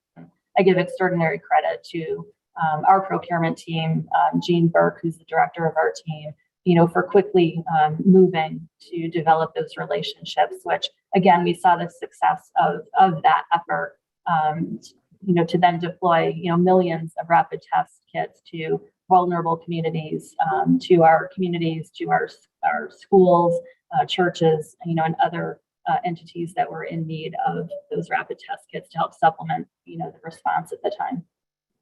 Yeah, there was a lot going on. So you don't think that we were outbid? I don't know that it was a matter of price point. And again, our teams were very conscious of pricing. We were offered, test kits that we refused to pay the pricing that was offered to us. It was not something that we would entertain, and probably did, fall into the price gouging bucket. So we were very cautious about the contracts that we would engage in or the purchase orders we would contemplate. But I can't speak to, all of the reasons why, that one vendor or two or some of those opportunities did not come to fruition. That's obviously on the side of the actual distributor or the manufacturer, the vendors. But I do know that we were very successful in, quickly turning the page and moving towards a different model so that we can meet the needs of the state. And again, so that binding purchase order that you referenced, do you remember what the cost of the test kits was in that purchase order? I do not, but I do know that overall, we were looking to, not pay, more than, $12, per kit. on average. And then there was a lot of conversation about, one test or two per kit. And there's a lot of confusion at the time of, those different kits that were available. Also making sure that the various kits were, clear in terms of their instruction and their, EUA suitability under the FDA. So a lot of considerations made to not only the price of the test, but also ensuring its suitability under CDC's and FDA standards. So a lot of different guidelines that our procurement team looked at. But we could certainly get you more information on your specific question. Now, so do you remember what we actually ended up paying?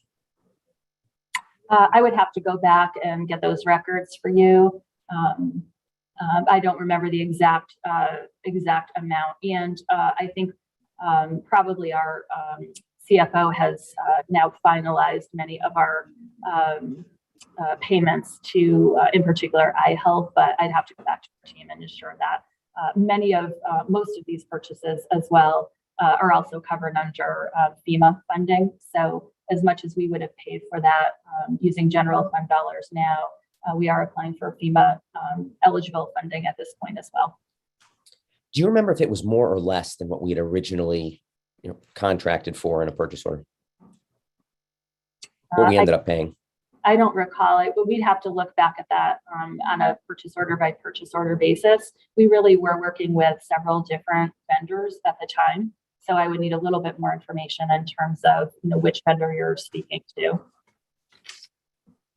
Okay, understood. And I know you were sort of in the thick of it, and you even mentioned previously that the primary focus of your work, December of 2021 really was, COVID and the testing. So I can understand there were a lot of things going on, and maybe you don't recall. I can appreciate that. Yeah, but we can provide you with vouchers and certainly the payment schedules and where we are on that. Happy to provide that to you. Oh, sure. No, I appreciate that. I appreciate that. Now, I do have a few more questions as it relates to school construction. And if I ask a question that you're not comfortable answering or can't answer, due to any ongoing criminal investigations, just tell me and I'll stop. Thank you so much. When did you first become aware of concerns regarding school construction? Can you expand on that in terms Sure. of, okay. Yep, absolutely. I mean, so we in the general public basically became aware when the press reported it. Mm-hmm. You sort of had a bit of a front row seat as deputy COO, and of course now at DAS, but you had been at DAS previously. When did you personally become aware? I think honestly, when the news hit in October that the school construction program was under review and was being moved back to OPM, back to DAS, that is really when I became aware of, all of the details.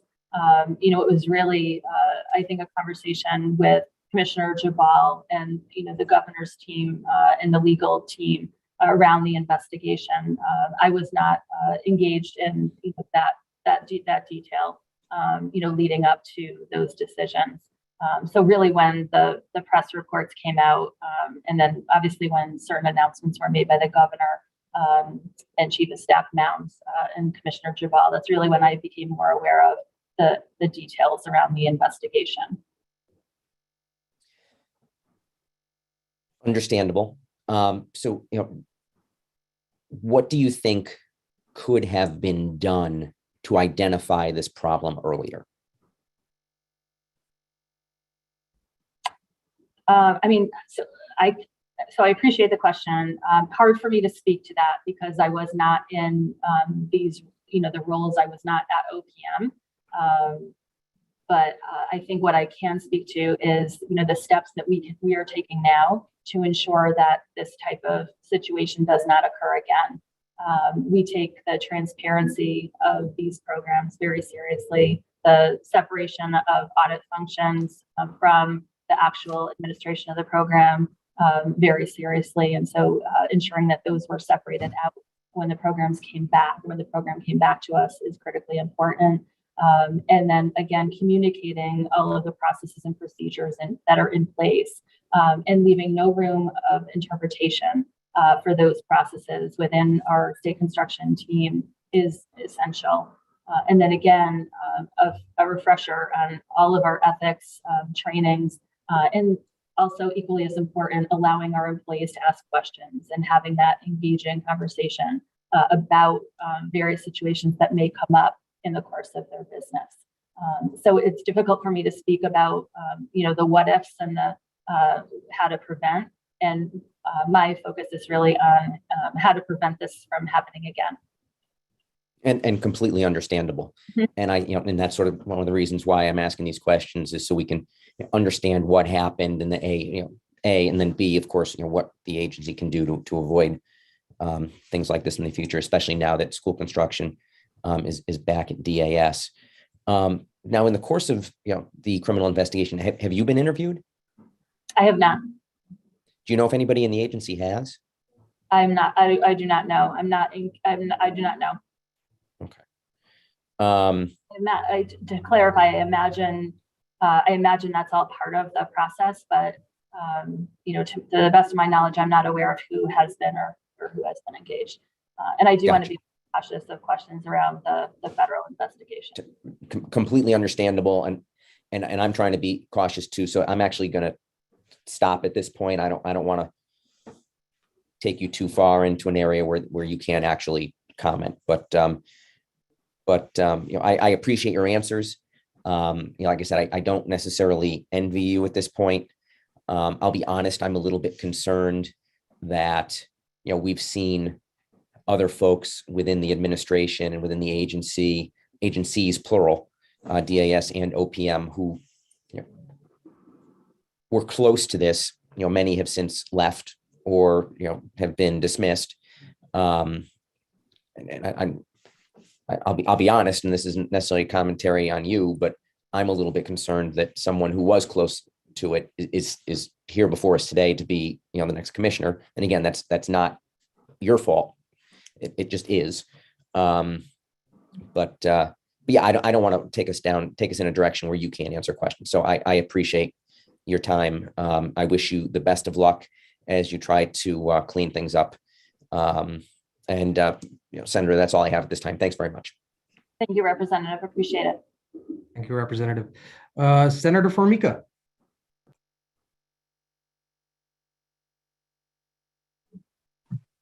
Thank you very much, Mr. Chairman, and thank you for all of your answers. You covered a lot of ground in a lot of delicate areas. I was on another screening with Energy, trying to listen to both, and I hope I'm not repeating myself, but I didn't hear much about the Port Authority conversation today. Am I correct in that case? Because I don't want to be redoing the wheel, because we still got a few things to go here today. I have obviously the black eyes surrounding the Port Authority were not the fault, I don't believe, of anybody at the DAS or other commissioners. I think they were the fault of what happened at the Port Authority.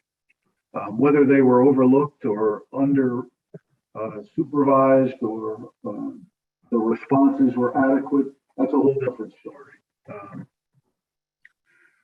My main concern was listening to the board conversations of the Port Authority when the former deputy secretary commented about the dollars and the contracts regarding the reconstruction of the state pier that started in the $50 or $90 million range and now is up over 200 and whatever, 25 or 35 million, depending on who you see.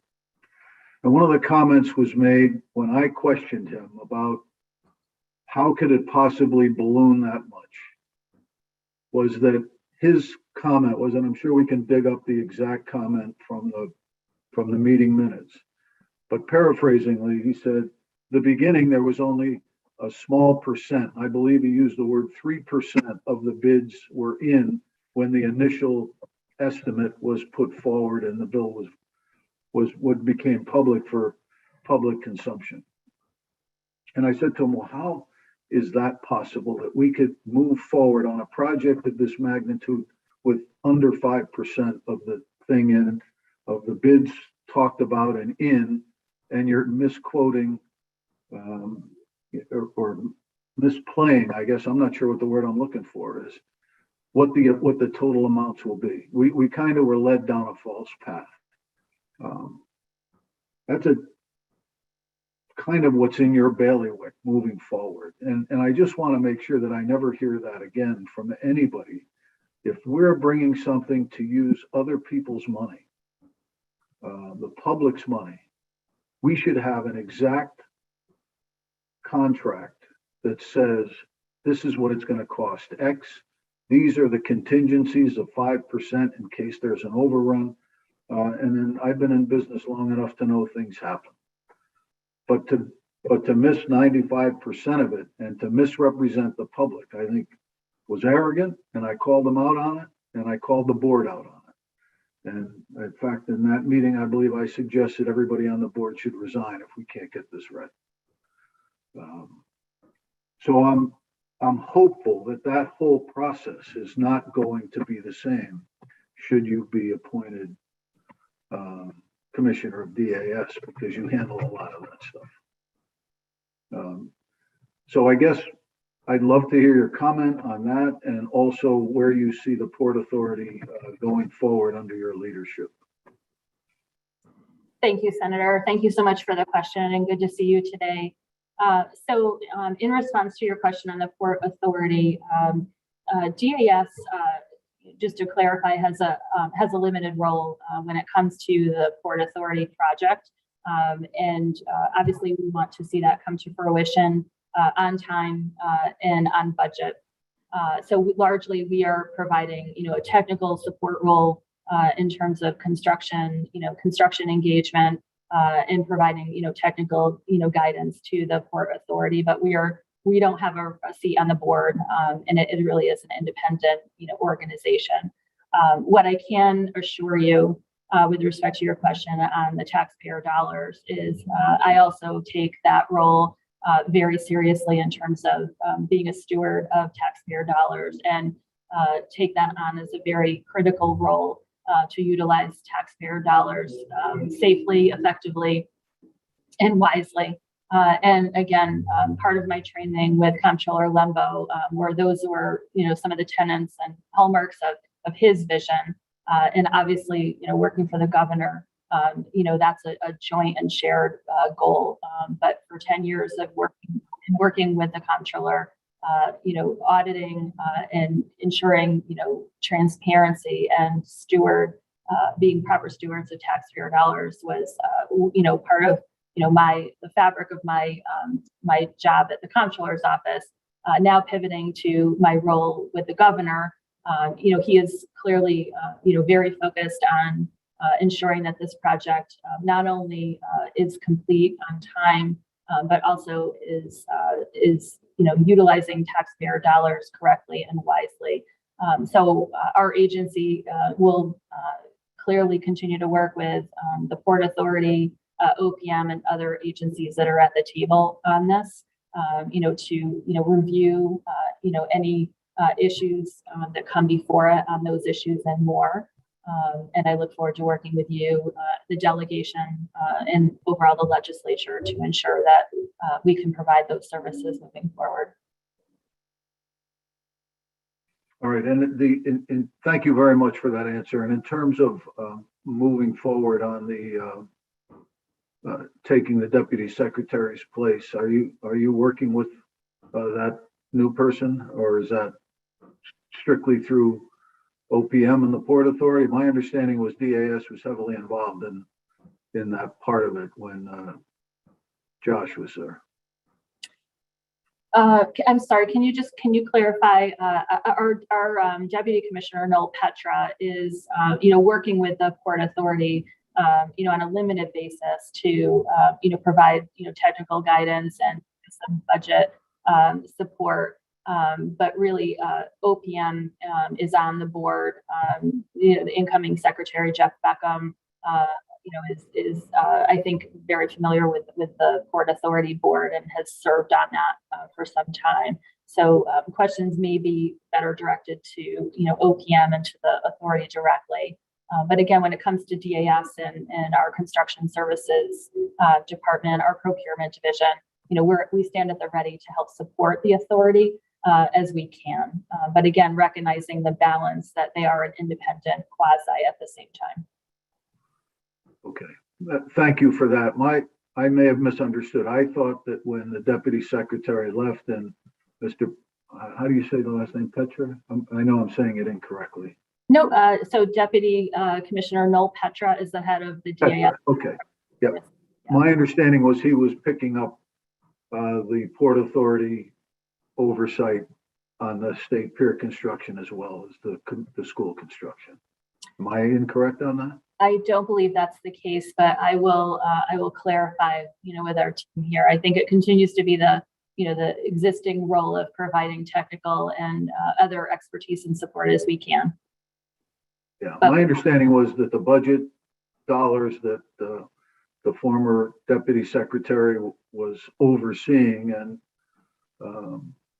really very responsible for what was going on also transferred to Mr. Petra when the school construction and the whole thing blew up. So I'd love to know who's doing that. If they're in your department, I'll send a note to OPM to see if they can help me at the same time. But I think that's an important opportunity, not only for our state, but the taxpayers. I mean, there's a lot of stuff going on there, a lot of stuff we had to get involved because the former deputy secretary's, I will call arrogance with the situation, caused some issues. Thank you for your answer to that, and I look forward. You'll follow up with me on that? Absolutely, will do. Thank you. Thank you very much, and thank you, Mr. Chairman, for the indulgence. Thank you very much, Senator. Any other questions or comments from committee members? Seeing none, thank you so much for being with us today. I know this was a couple hours worth of answering questions, but your comments were well taken. Thanks so much. But before you leave, there is one question we ask of every nominee. Is there anything in your past that you believe might prove embarrassing to this committee, to the governor, or to the state of Connecticut? No, there is not. Thanks so much. Appreciate it. Look forward to supporting your nomination. Thank you, Representative. And thank you all. Again, really appreciate the opportunity and to be here today, and more importantly, to work with you in partnership in the weeks and months ahead. So thank you again, and wishing you all a very good day ahead. Thank you. Thanks so much. So moving on, next item on the agenda, item number 2 is a House Joint Resolution confirming Jessica Bremner of Hartford to be a member of the Connecticut Commuter Rail Council. Good afternoon, Jessica. How are you? Good afternoon. Good. Before we begin, if you can just raise your right hand. Do you promise to swear or affirm to tell the truth, the whole truth, and nothing but the truth? I do. Thanks so much. We'll give you a few minutes for any opening remarks. Yeah, hi. So my name is Jessica Bremner. I'm a resident of Hartford. I'm an urban planner. I have 15 years of experience in equity-oriented community development in the United States, as well as in Latin America and in Kenya. I've worked for federal government, local government, as well as nonprofits doing that work. Until the last year, I was a car-free commuter for over a decade. But today, even though I have a car, my main modes of transportation are rail, bus, biking, and walking here in Hartford. I'm particularly excited for the opportunity to be able to represent commuters from the capital city, as well as all of Connecticut on the council. And as a member, I hope to understand and address the barriers commuters face to accessing and using rail, how to create more users of rail, and also support the state's goals of electrification and rail expansion to really improve our state's ability to address climate change and increase sustainability. Thanks so much, Jessica. And just a comment before any questions. I was noticing in the Commuter Rail Council that there was only one representative from Hartford County, but none from the city of Hartford representing Union Station. So I'm glad your nomination came up. It's very timely, obviously. A couple questions. One is, when I talk to friends or colleagues or anything, when it comes to using rail and why they don't use rail, one of the stipulations is always that last mile, right? It's it doesn't drop me off at the right spot. I know you've had some experience in LA.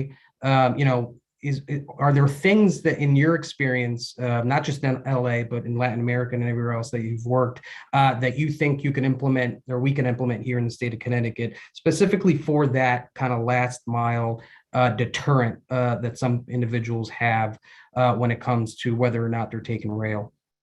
Yeah, there are, a few mechanisms, right, to alleviate that last mile. So, one that the state has a lot of control over is connecting existing public transportation, so bus to rail, and ensuring that schedules are timely in a way that someone could leave their house, get on the bus. I'm thinking in Hartford, right? You get on one of the main streets, go to Union Station, and you get to the rail and you're not having to wait a long time. So that's a particular barrier. There's also connecting it to other intercity mobility options, so walking and biking, so ensuring that walking and biking routes are safe and that there are places at stations for something like bike parking. And then there is the kind of built environment around the station. So increasing housing around the station so that users are living directly next to a station. And, in today, that's primarily attracting certain types of users, in particular commuters that might, commute from Bridgeport or Stamford into the city or to New Haven, that want to have that really easy access to the train. Appreciate those comments, and piggybacking a little bit on that. Just curious your thoughts on, or any comments you might have on the importance of rail when it comes to attracting and retaining kind of that young workforce that every state in this country is dying to attract and retain. Obviously, transportation and transportation options with this this new generation is critical. And I personally feel that we're a little behind the eight ball here, but we have an opportunity now to think as transportation as that mechanism to retain and attract workforce. So just curious, any comments you might have on whether I'm right or wrong or indifferent. Yeah, no, I would agree with you. I mean, I think the rail is particularly important in attracting a younger demographic to cities in Connecticut and throughout the state, not just the ones that are currently connected to rail, but I'm thinking, in the eastern parts of the state, right, that doesn't have connection, getting to Yukon via rail really is important in terms of economic development for the state. We find in public transportation that rail is often the first mode of public transportation that people feel most comfortable in riding, over something like bus. And so for a state like Connecticut, to be able to have that available to a younger demographic that in general has shown an interest in being outside of the car and getting around through rail, I think is really important. Again, appreciate your comments. Congratulations on your nomination. I look forward to supporting it. And I will open it up to the rest of the committee. Chairman Duff. Thank you very much, Mr. Chairman. And Jessica, congratulations on your nomination. It's great to hear your testimony. More of a comment, I guess, than a question. It's just that I'm glad that you are from the Hartford region. I come from Fairfield County, and obviously commuting for us is huge. But as Representative Concepcion said, we need to have voices, and I think it's important to have voices, commuter voices from all four corners of the state, because that helps to raise the voices for all commuters around the state, and I think helps strengthen commuting on rail when there are in fact people from all over the state advocating.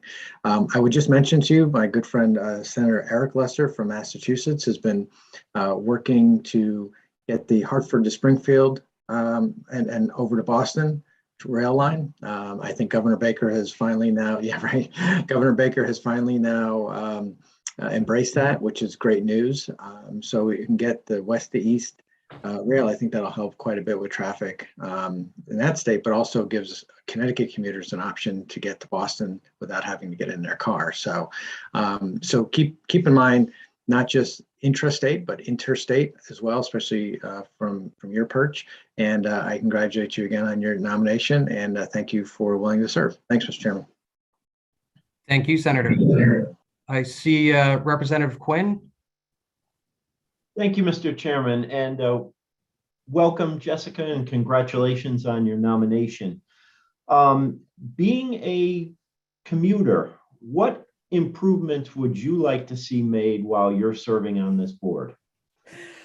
The list is long. And I'm sure inexpensive. Yeah, I think as a commuter, one of the biggest barriers, even as someone who has commuted for over a decade, the things that I find to be the biggest barriers, and sometimes often the kind of quickest fix, are increase in communication around times. So knowing when your train is arriving and making sure that information that you're getting is correct is really important. And having, one thing is really about the per station arrival times versus the overall line arrival time. So even if a train is not late from Springfield to New Haven, it is also not late at each of the stations in between the end stops, right?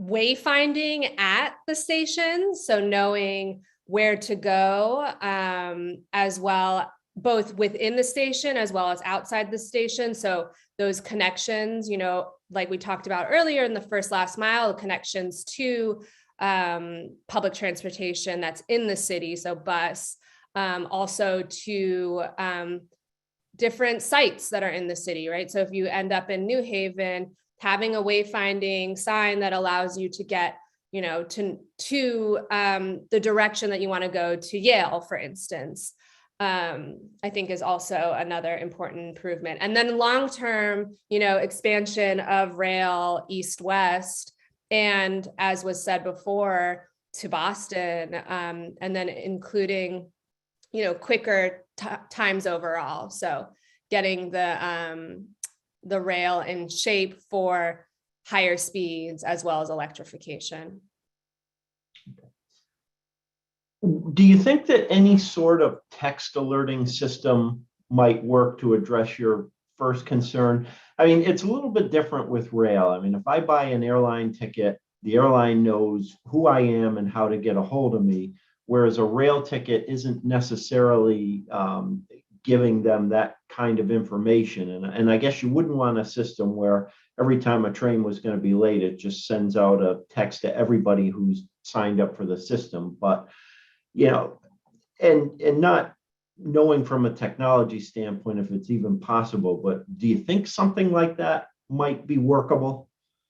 Yeah, I mean, I definitely think something like that could be workable. One thing that I use, there's a number of transit apps that include transit times that are live. So getting rail connected to those. So I use an app that's called Transit, and it has all of the times for surrounding mostly bus systems. So getting rail on that and making sure that the times are live, I think would be really important. And that, might be in addition to being able to sign up for text messages, but this could be something that someone who's about to ride can look at rather than being necessarily on the onus of the Department of Transportation to blast out text messages to everyone that's signed up. Okay. All right. Thank you very much. And again, congratulations on your nomination. Thank you, Representative. Apologies, Representative Kennedy, I skipped over you. Do you have any questions or comments? I'm actually all set. Thank you very much. Just thank you, Jessica, for spending your morning with us. And I like some of your ideas. I actually didn't really know about some of the transit apps. So that's certainly something we can certainly make people aware of. But thanks for your enthusiasm. I think you'll do a great job. Thank you, Mr. Chair. Thank you, Representative. Representative Godfrey. Thank you, Mr. Chairman, and congratulations, Ms. Bremer, on your nomination. Just my first disclosure, my father was a railroad brakeman, ran freight from Danbury to Pittsfield. His father was an engineer, actually started running steam between Danbury and Litchfield. There's a line that's long been gone, and wound up at the end of his career running electric from Danbury, which I represent, to New York City. You touched on a couple of topics near and dear to my heart. I just want to explore them a little bit more. Senator Duff and I have worked on a number of commuter rail issues. He's in Norwalk, I'm in Danbury. There's a railroad line connecting us, and we're both very interested in it. But one of the things we've both been concerned about and continue to be, and you've touched on, is the electrification issue. If Mr. McGinnis hadn't decided to try and make a quick buck on the copper spot market back in the 1950s and tore down the catenary from Norwalk to Danbury, we'd still be running electric, and we'd save 10 to 15 minutes where you currently have to take diesel from Danbury to Norwalk, stand around on the station platform hoping that the electric train coming from New Haven was on time. I can tell you too often I have stood on that platform and watched the Acela go by knowing I've missed my connection because I'm waiting for the MTA, the Metro North train to come by. So electrification is on my list of things to do. And we've got a big influx of federal infrastructure dollars that will go not just to roads, but to trains, commuter trains, long distance trains, and I'm applauding that. So I'd like to hear you on the electrification issue. It goes true to other lines in Connecticut. Where do you think we should be putting our resources? Yeah, I mean, that's a really good question. I think there are a number of ways to prioritize where you're putting your resources, right? So that could be, sometimes it could be prioritization based on overall use. You might want to, that wouldn't necessarily be my recommendation. I think there are equity concerns with that. I think in terms of electrification, right, there are concerns around pollution. So, where are the most polluted corridors currently, and prioritizing around that, as well as around this question of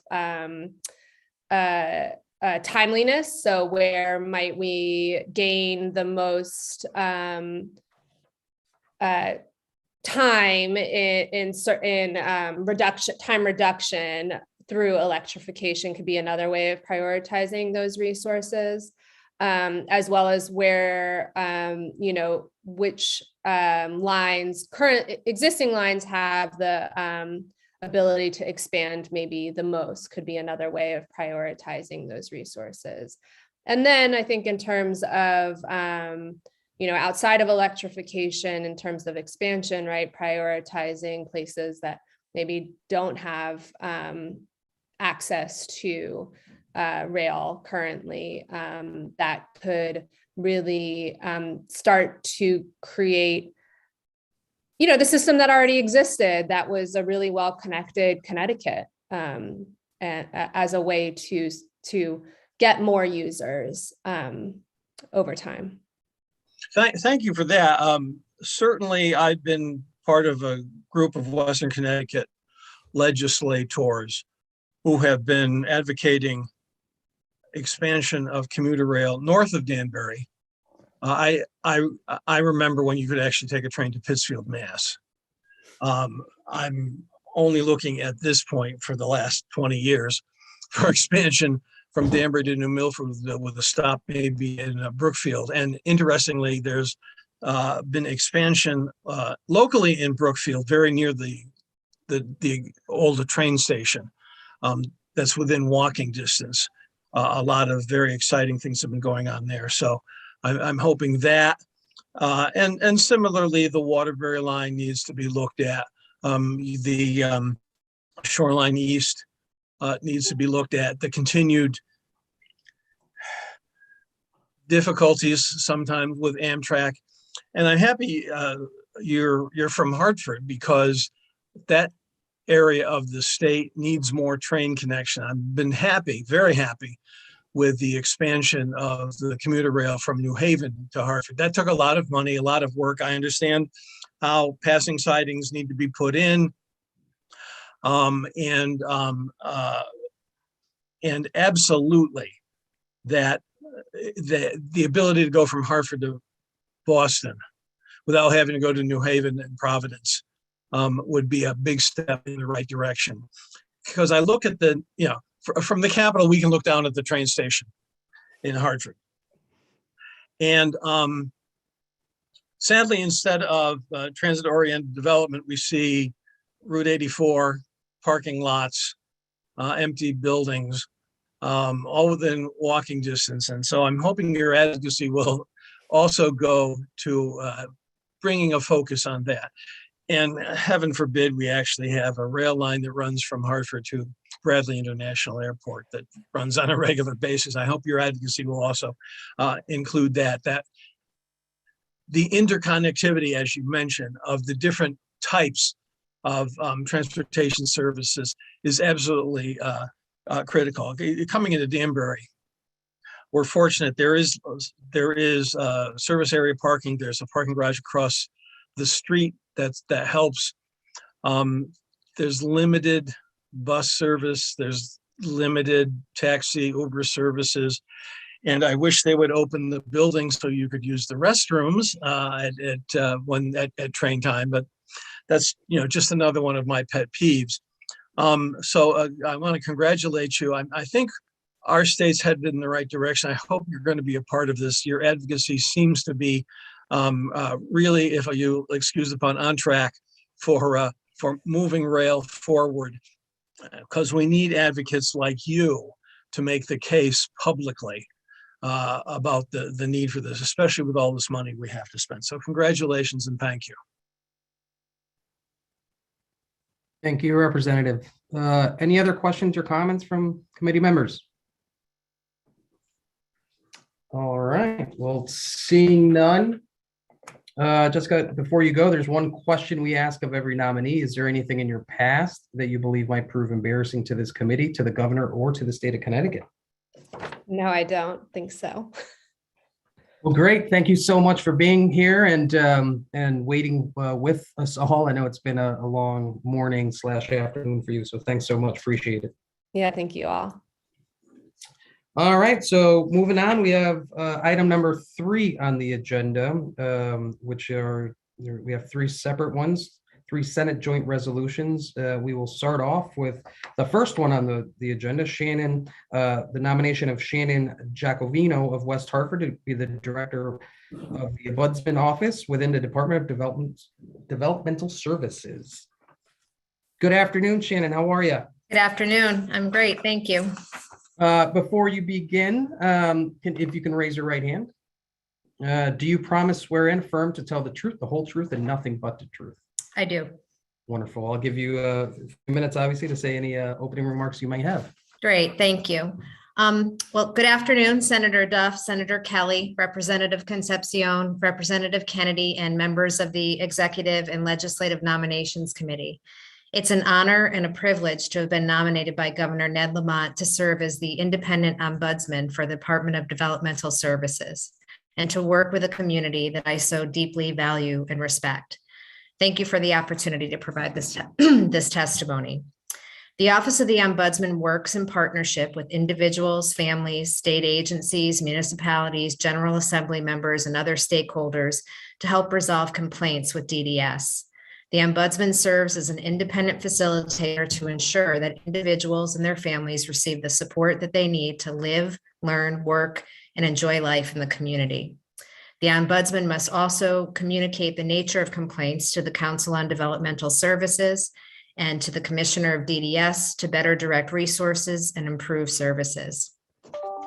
I feel like I've been preparing for this role for my entire life. As a niece of a strong-willed, proud woman with an intellectual disability, I witnessed firsthand the struggles that my aunt faced in obtaining the life that she wanted. Among the many lessons my aunt taught me, perhaps the most important is that every person, regardless of their disability, should have choices, support, and the opportunity to live a rich and full life. This fundamental belief is what has motivated and inspired me for my entire career. For much of the past decade, I had the privilege of working for and with people with intellectual and developmental disabilities and their families as the Director of Advocacy and Public Policy for the ARC Connecticut.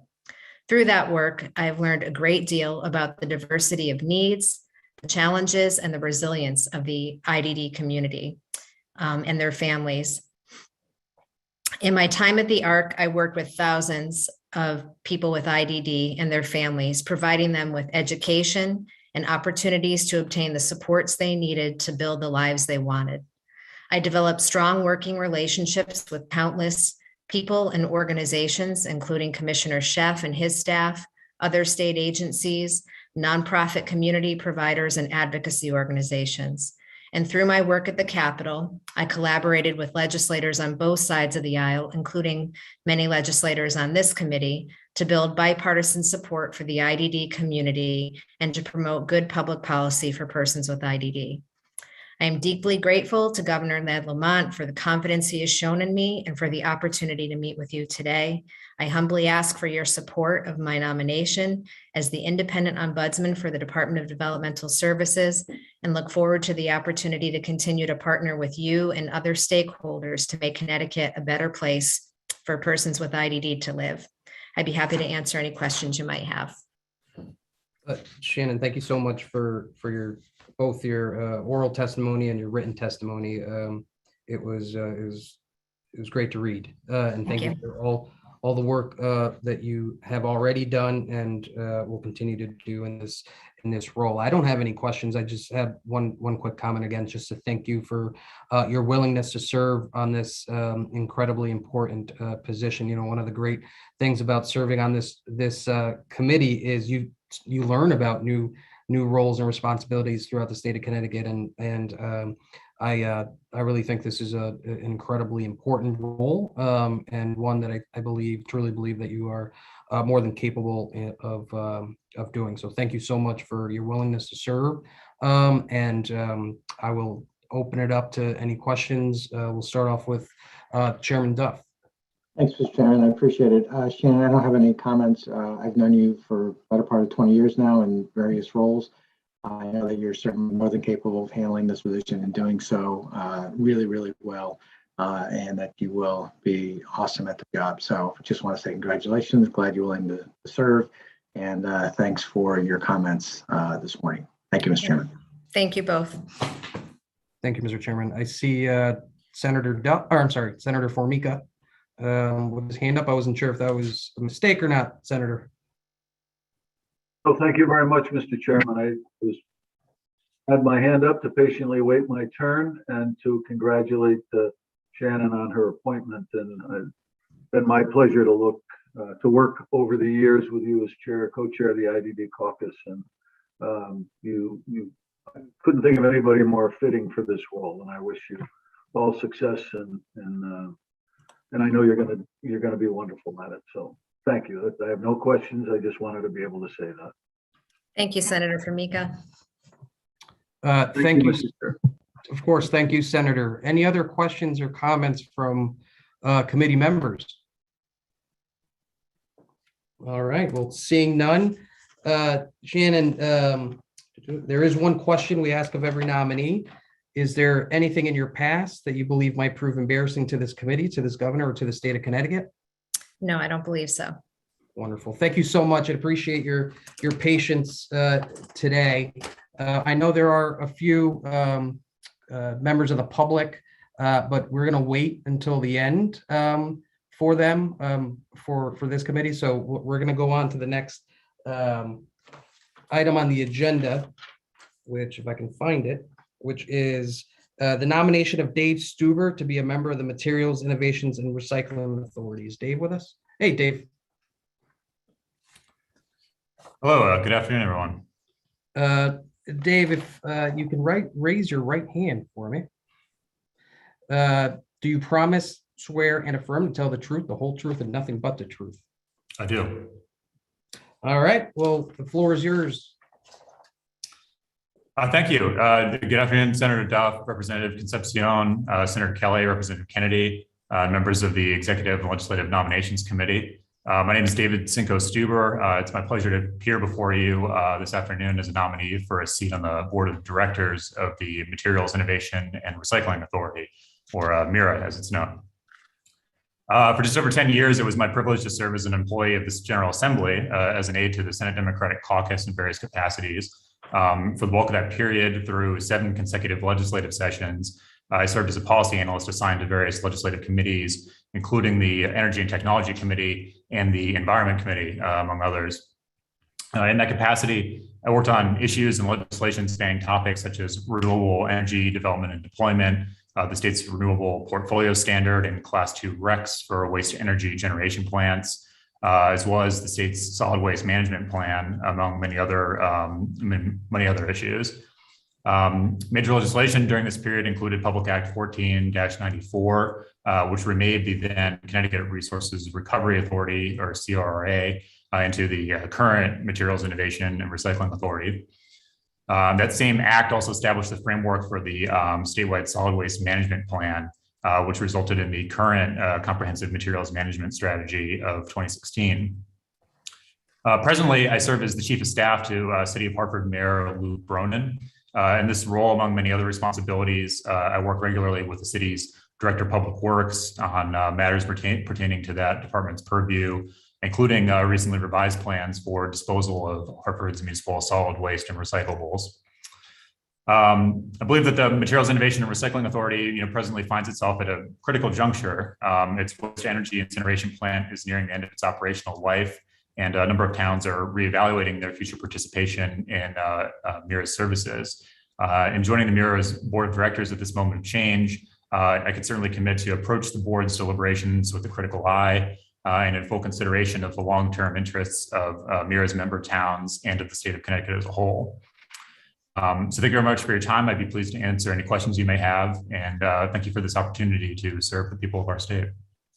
Dave, thanks very much and great to see you. Just a couple questions, and I know you're pretty much enthralled in everything MIRA, working with some of our council members here in the city of Hartford. But you mentioned the fact that the plant is looking to be closed, I believe, in July of this year. Can you just expand a little bit about on the importance of whether it's the closure of the plant itself or what comes next when it comes to trash and recycling here in the city of Hartford or in the state of Connecticut?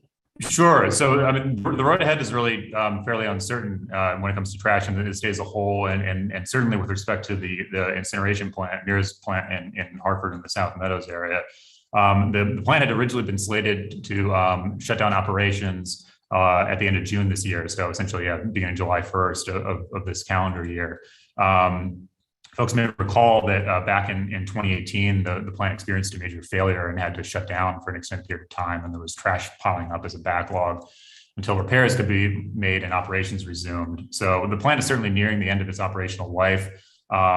The board as a whole has voted to authorize the staff to potentially continue to operate the facility for another year beyond July 1st. But beyond that point in time, the plant would certainly need to shut down. I do have concerns myself about the continued operation of the plant beyond June 30th.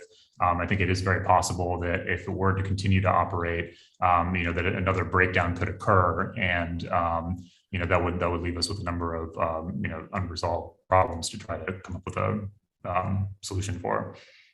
And is this a reappointment, or is this an original appointment here? An original appointment. I did, since I was first appointed, as I recall, back in December before the legislative session opened. I have attended a handful of board meetings so far as a recess appointment, if you like.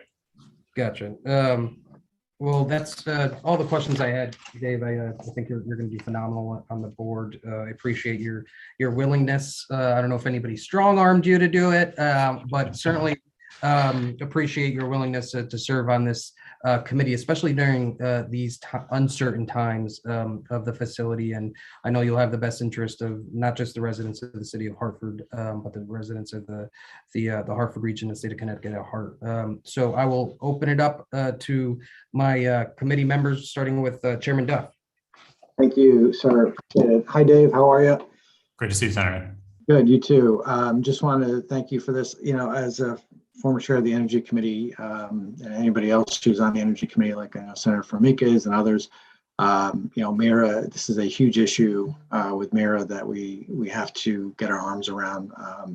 One is the issue of the locations that we have around the state. Two is on trucking garbage out to other states and what that does. Three is reducing our waste and more recycling and better ways of composting some of the waste that we have. So it's been a perfect storm for a number of years with regard to managing our waste crisis. There's just a number of different things that are happening all at the same time. And so I know, you worked on energy policy for a number of years, and working now for the city of Hartford, I think it gives you a unique perspective on this role. And I just hope that you, along with everybody else, can hopefully find solutions quickly, because I think time is short here on many of these things. So it's not a personal burden to you, just on your shoulders, but I think the entire board of MIRA and also the legislature and state government to try and figure this out. So we look forward to your input on things and as policy moves through the legislature, but I think you're well prepared to serve. So thank you. I appreciate your willingness, and good luck. Thank you, Senator. Look forward to participating in all those conversations. Thank you so much. Thank you, Mr. Chairman. Any other questions or comments from committee members? Senator Formica. Oh, yep, Senator Formica. Thank you. I defer to Representative Kennedy because her hand went up, and I'll go after her if that's protocol. Absolutely. Thank you. Thank you, Senator. Actually, I actually wanted to echo the comments of Senator Duff. I don't know if it's the effect of the COVID that I'm fighting, but Mr. Stubner, you certainly come with a lot of wealth of information, and having served previously on the Environment Committee, I know you're quite familiar with a lot of these struggles. And I agree with what you had said. The sooner we address this, and Senator Duff has said it as well, the sooner we address this, the better. So I just had a comment, and thank you for yielding, Senator Formica, and I'll turn it over to you through the chairman. Thank you. Thank you, Representative. Thank you, Representative. Senator Thank you very much, Representative. Through you, Mr. Chair, I thank you for the opportunity to congratulate David on what I know will be a great job. I had the privilege of working with him when he supported the Energy Committee, and he was a breath of fresh air to deal with. So I really, we lament your loss on the Energy Committee, but I know you're doing stellar work where you are now, and you'll have a delicate balance moving on this board, because Hartford's interests don't align with that facility being there, and so we're going to have to find another location. And I will tell you that I agree with Senator Duff. That there are a lot of challenges with this relating to energy and the affordability and the economics of a mass burn plant. But I don't know of any other option that we have, and I'm hesitant to accept the term of out-of-state landfilling as a solution. I think DEEP really should have acted a number of years ago, and the legislature should have acted a number of years ago on this. But to have all this push for electric vehicles and then put 80 tractor trailer trucks a day on the road trucking garbage out seems to be disingenuous to me. And I don't know what the answer is, but I hope that we find one. And I think good, strong minds like you and young minds like yours are what we need to do. And I hope that you come up with something, as Senator Duff said. But I know that I know that you're up to it, and I appreciate your willingness to serve, and I wish you luck. And that's really all I have. You want to comment on where you think it's going forward in terms of mass burn, or just I'm willing to I'd love to hear that, but I know you got a big hill to climb in front of you. Yeah, thank you, Senator. First of all, let me say it's a pleasure to see you, and I always enjoyed working with you greatly in my years with the Energy Committee. Yeah, I mean, in terms of where we go in terms of the big picture of waste disposal for Connecticut as a whole, or just for the member towns of the MIRA group, if you like. It's hard to see what the long-term solution will be. I think that there are other incineration facilities in Connecticut beyond simply the one that MIRA operates, and so they'll continue, I think, to be part of the overall solid waste solution for Connecticut for quite some time. I think ultimately the long-term path for dealing with solid waste is to try to divert portions of the waste stream, to try to separate out organics to the extent possible, and funnel that toward anaerobic digestion, so we can convert some of that organic waste into usable fuel. Anything else that we can be done to divert other parts of the waste stream, reducing packaging is a very large portion of the overall waste that gets disposed of. And so finding other ways to divert waste, and that'll require planning and building other facilities to accommodate those waste streams. Unfortunately, just kind of given where we are in the present moment, it's a practical matter. I think we are going to have to see a fair amount of turning towards trucking waste out of state until we make some of these other larger investments. And MIRA is really just kind of one portion of that conversation for its member towns. I do think that there's a need to perhaps revisit the state's overall solid waste management plan and kind of think about where do we go on a 5 to 10 year time horizon and beyond. So I'll be happy and eager to participate in those conversations and to raise points with with you and others as I think they need to be discussed. Well, thank you very much for that. And you're right, it's a multifaceted approach, and diversion is going to be step one. But I thank you for your willingness as always, and I'm sure this is just another feather in what's going to be a strong career moving forward for you. So thanks very much, Mr. Chairman. It's very kind. Thank you, Senator. Thank you, Senator. Senator Kushner. I will be very brief, but it's impossible to not congratulate you publicly here. It is great to see you here. We miss you in your former role of support, and I don't think there's any challenge too big for you. So I feel very confident in your ability to get this job done, and wish you the best. And we do truly miss your presence in our caucus, but look forward to seeing you in this important role. So congratulations. Thank you so much, Senator. It's very, very kind of you. Thank you. I miss being able to come in the LB and see everyone, hopefully someday soon. Thank you, Senator. Any other questions or comments from committee members? Seeing none, Dave, thanks again for your willingness to serve on this critical committee, and I can tell that the impact you had when you were here in the LOB and the Capitol, and I know it's a similar impact that you're making right now at City Hall. So thanks again for your willingness to serve. But before you go, there's one question we ask of every nominee. Is there anything in your past that you believe might prove embarrassing to this committee, to the governor, or to the state of Connecticut? No, I don't believe so. Thanks so much, Dave. Good to see you. Hope to see you soon. Thank you, everyone. It's a pleasure. Thank you so much. All right. Let's see if I can find my notes here. Last item on the agenda for the public hearing today is the nomination of, which is still item number 3, Senate Joint Resolution, the nomination of Zell Stever of Noank to be member of the Connecticut Commuter Rail Council. Mr. Stever, good to see you this morning, or this afternoon, I should say now. Good to see you, sir. If you can do me a favor and raise your right hand.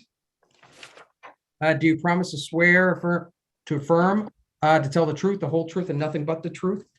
I do. Thanks so much. We'll give you a few minutes to make any opening statement that you might have. Thank you. Good afternoon, chairpersons and committee members. I'm pleased to come before the committee. I'm Zell Stever from Groton, and that is Noank, which is a fire district within Groton, where I live, and I am involved with local public government, public transportation, environmental, and climate change issues. I propose and continue to promote extending commuter rail service on Shoreline East to Groton, Stonington, and on to Westerly, Rhode Island. I have opposed establishing a new commuter rail service between Groton and Norwich on existing tracks and linking this new service to Shoreline East in Groton. Last year, the Connecticut General Assembly authorized and funded Connecticut Department of Transportation to conduct a feasibility and operational study, a first step in expanding passenger rail in Eastern Connecticut. I've been riding rail trains in Connecticut for decades. First on the New Canaan branch from Talmadge Hill Station, riding to New Canaan, Darien, Stamford, and later on to New York City in the late 1940s and 60s, through the 60s. Today, I travel on Shoreline East and Metro North between New London and New York City, and have done so for over a decade. During the late 1970s, I commuted weekends between New London and Washington, D.C. on Amtrak. And in the 1980s, I lived in Washington, D.C., where I commuted daily on the MARC train, that is the train operated by the state of Maryland, between DC and Baltimore, and pedaled a folding bike to solve my first and last mile problems of commuting. I've also had the good fortune to ride on a number of passenger trains in Europe where service is fast, reliable, and on time. My experience in government, my commuting experiences, and my will to work as a member of the Connecticut Commuter Rail Council would be a real benefit to Connecticut, particularly our region. By providing the public with an attractive alternative to driving on our congested highways and roads, we can improve the quality of life in Connecticut while improving our air quality at the same time. Thank you, and I'd be happy to answer any questions you might have. Thank you very much, Mr. Stever, and thanks for your willingness to serve on this committee, this important committee, and the time you've taken so far today to be with us in Zoom land. Just one question: as someone who rides the rail on an almost daily basis here, what's one thing you would like to see changed, and you're hoping to change as a member of the committee? Well, one of the things that I've been working on is the extension of Shoreline East through all of Connecticut, ending up in Rhode Island. And the ultimate goal is to connect that from Westerly, Rhode Island to Providence and on to Boston on the Boston system. And the second part of that proposal is to connect up Groton, particularly Electric Boat and Pfizer, directly to Norwich with a stop at the Navy base in Groton, and then eventually, ultimately, up all the way to Worcester, Massachusetts, so that we can reestablish what existed 100 years ago in our whole area here. And part of that is just to figure out how to take and use what is now considered to be short-haul freight territory and make that available for commuter service. And one of the things that I'm particularly interested in seeing happen is that while most of the commuter traffic is to New York City, and now more recently up through the center part of the state, Groton is, in fact, an industrial center. All during the COVID crisis, they have been building submarines at Electric Boat, and you can't do that from home. You have to actually show up to work to put the vessel together. And the same thing's been true of Groton. And we have the rail that actually bisects or goes right between those two facilities, and connecting our commuter rail up in such a way so that people can commute easily from basically Rhode Island and Connecticut to those industrial facilities would seem to me to make a great deal of sense. I appreciate those comments. And one last thing that I absolutely loved in your written testimony is the folding bike that you use to mitigate that last mile issue that we hear so much about when it comes to why individuals don't use rail, or why for some people it's inconvenient to use rails that last mile. So I thought it was great to see you using a folding bike to do that. I wish more people would use that. But with that, I will open it up to my committee members. Not sure if Chairman Duff is still with us. I'll give him an opportunity. Seeing him not there. Representative Kennedy, do you have any comments or questions? Nope, you're good. Senator Summers. Yes, good morning. And hello, Zal, how are you? I'm good, Senator. Thank you. Nice to see you. I'm excited about this opportunity for you for an appointment. And I know that you will represent everyone well, especially Groton, which everyone has heard your talk about our rail inadequacies, I'll put it that way. And Groton used to have a train station. I'm not sure why we don't any longer, but making that connection on Shoreline East to TF Green Airport would take a lot of cars off the road. If we want to talk about carbon emissions, TF Green, if you're not familiar with it, for the people who are on this committee, is a really easy, accessible airport for those of us really east of the Connecticut River. It's much easier and quicker to get to than Hartford, and very convenient right off of 95. So if we had a rail service to go directly there, it would be very helpful, not only to residents, but I think also to the population of Electric Boat with Quonset Point, et cetera. So I really agree with you on the expansion. In order to get people used to rail, to get more people on the rail in Eastern Connecticut, we have a very disjointed rail service. So I know my son went to school in New York City to college, and I can't tell you how many calls I got. Hi, Mom, I'm stuck in New Haven. I can't get from New Haven back to, Groton or Mystic or even Old Saybrook. So one of the things that I had proposed, and I would like you to think about this, is during one of the busiest tourist times really here in Connecticut, it's the Mystic Arts Festival. We have over 100,000 people, if not more, come to our tiny town of Mystic. I would love the opportunity to put more service going from New Haven directly to Mystic, or even near Fairfield County directly to Mystic, so we could show people how many people will use the rail to come to us and help get the cars off the road. And if you get off the depot in Mystic, you can walk to everything that would be available for tourists to see. And I think that would be a good test case, and we could promote it. So I was wondering if that might be something you might be willing to help promote. Absolutely, Senator. I didn't mention Mystic in my testimony, but Mystic is a station right now that's used by Amtrak.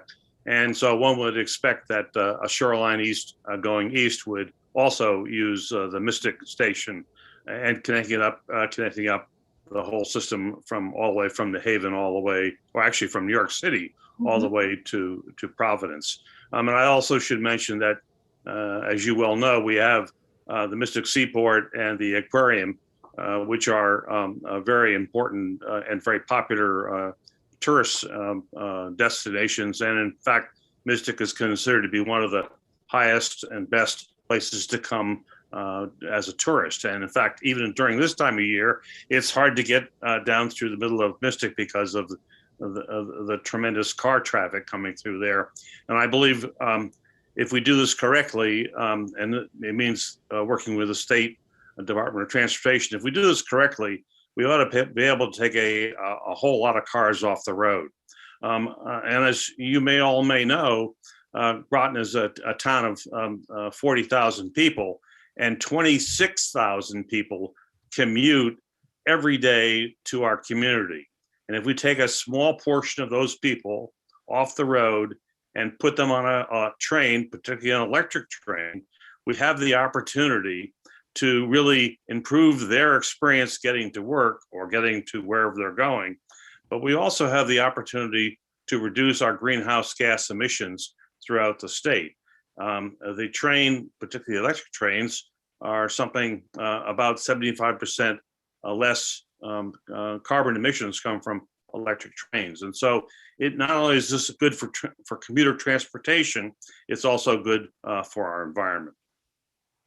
Great. Well, thank you for all your testimony today, and I look forward to working on that project. Mystic receives over 1 million visitors every year. It's the #1 tourist destination in Connecticut, so train service would be ideal. And the beautiful part about it is when you get off of the depot, you can literally walk everywhere, or you could use an electric bike if you wanted. So thank you for being here, and I'm excited to support you.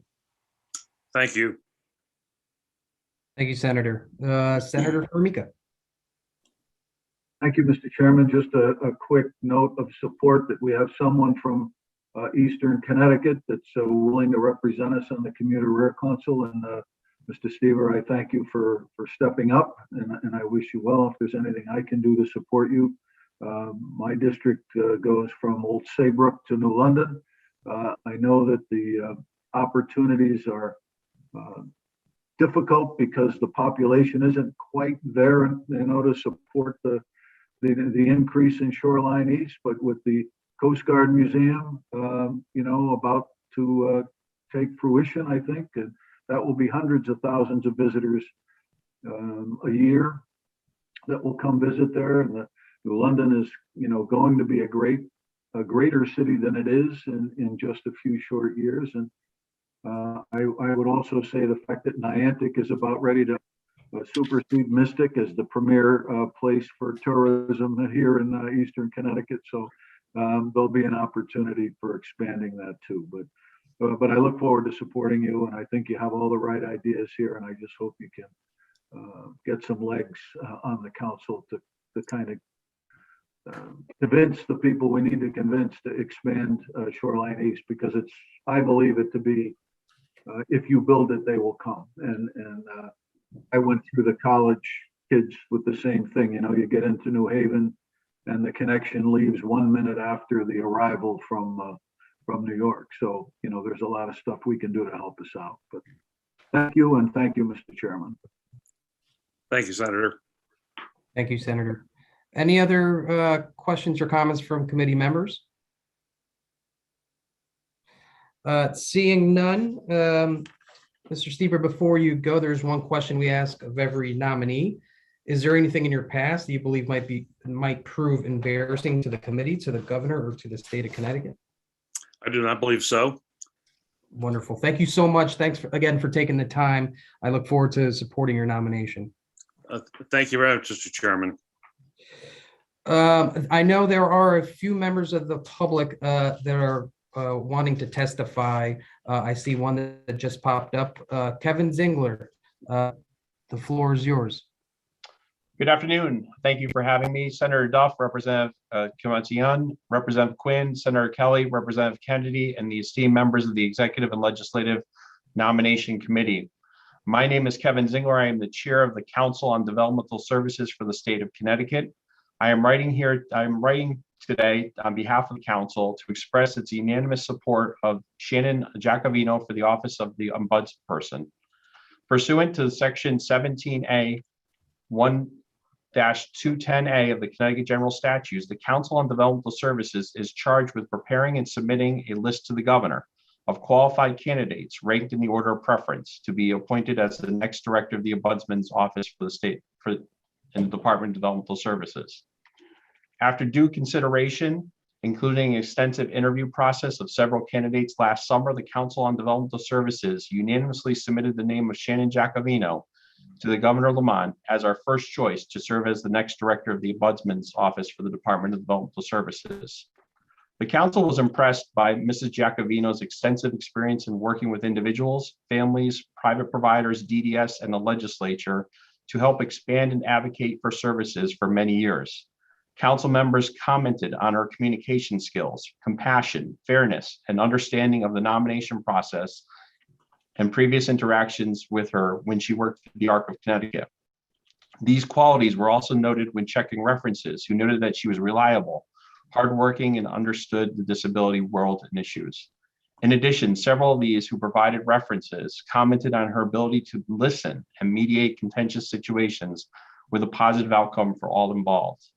We were also impressed that during the reference process, Mrs. Giacovino included the name of self-advocate supported by DDS. This action spoke volumes to the Council about her character and how she values the voices and opinions of all individuals supported at DDS. The individual noted how they advocated together on many issues and how Shannon was responsible for helping her to how to learn to advocate for herself. Over the past several months, as she assumed the role as Ombudsman, we as a council have witnessed these qualities in action. Through Shannon's monthly reports, we have seen the extensive amount of work she has completed in a short period of time, including meeting with numerous stakeholders, groups, individuals, families, and DDS staff. These interactions have provided the council with a greater understanding of the issues the department faces and how collectively we can work together to overcome them. In conclusion, we respectfully request that you endorse Shannon Giacovino and forward her name for full confirmation by both the House and Senate to serve as our next DDS Ombudsperson for the state of Connecticut. Thank you for the opportunity to testify. Thank you so much, and appreciate the time you took to be with us today, and appreciate the comments. Thank you. And we have, I believe, one more individual, Winner Everts, to testify or to hear in the public hearing. Good afternoon, Senator Duff and Representative Concepcion and the other members of the committee. My name is Win Everts. I live in Norwalk with my wife and 31-year-old son, and I'm the executive director of the ARC of Connecticut. I fully support the nomination of Shannon Giacovino to be the next ombudsperson for the Connecticut Department of Developmental Services. I've known Shannon for 7 years and worked with her for 4 years. We met at the DDS public hearing 7 years ago because my wife and I were trying to develop a better plan for our then 24-year-old son who has an intellectual disability and an intractable seizure condition. Shannon helped our family and many other families navigate a complex system with a very effective combination of kindness, directness, honesty, and knowledge. She is an accomplished communicator and information agent. Her background as a case manager and advocate enables her to see both sides of conflicts and disagreements with clarity. Her career work in different parts of Connecticut's safety net has exposed her to a wide variety of issues, solutions, and people. She will bring those experiences and attributes, as well as her deep knowledge of the IDD community, to bear on resolving the issues that individuals, families, state agencies, legislators, and other stakeholders are frustrated by concerning DDS. In short, I just don't believe that you could have gotten a better candidate for this position. So thank you very much for the opportunity to participate in our democracy. Thank you very much. Appreciate the time you took to be with us today and for bearing with us on this long public hearing day. So thanks again. So seeing no other business for today's public hearing, I will adjourn the March 1st, 2022 public hearing. And we'll wait a few seconds until Wendy gives me the go ahead to convene our next meeting. I think we are ready for the meeting portion. Great. Thank you, Wendy. So good afternoon, everyone. I'll officially convene the Executive and Legislative Nominations Committee for Tuesday. Oh, I'm sorry. Is today Tuesday? Yeah, Tuesday, yes. March 1st, 2022. I'll give Senator Duff, in case he's back, an opportunity to jump in. If not, we have a few items to vote on here. We have item number 1 is House Resolution for review, or House Resolution to nominate Michelle Gilman of Colchester to be Commissioner of the Administrative Services. Is there a motion? I move a favorable report, Mr. Chairman. Moved by Representative Godfrey, seconded by Representative Vargas. Is there any discussion? Seeing none, Madam Clerk, please call the roll. Representative Concepcion. Concepcion is a yes. Representative Quinn. Representative Quinn votes yes.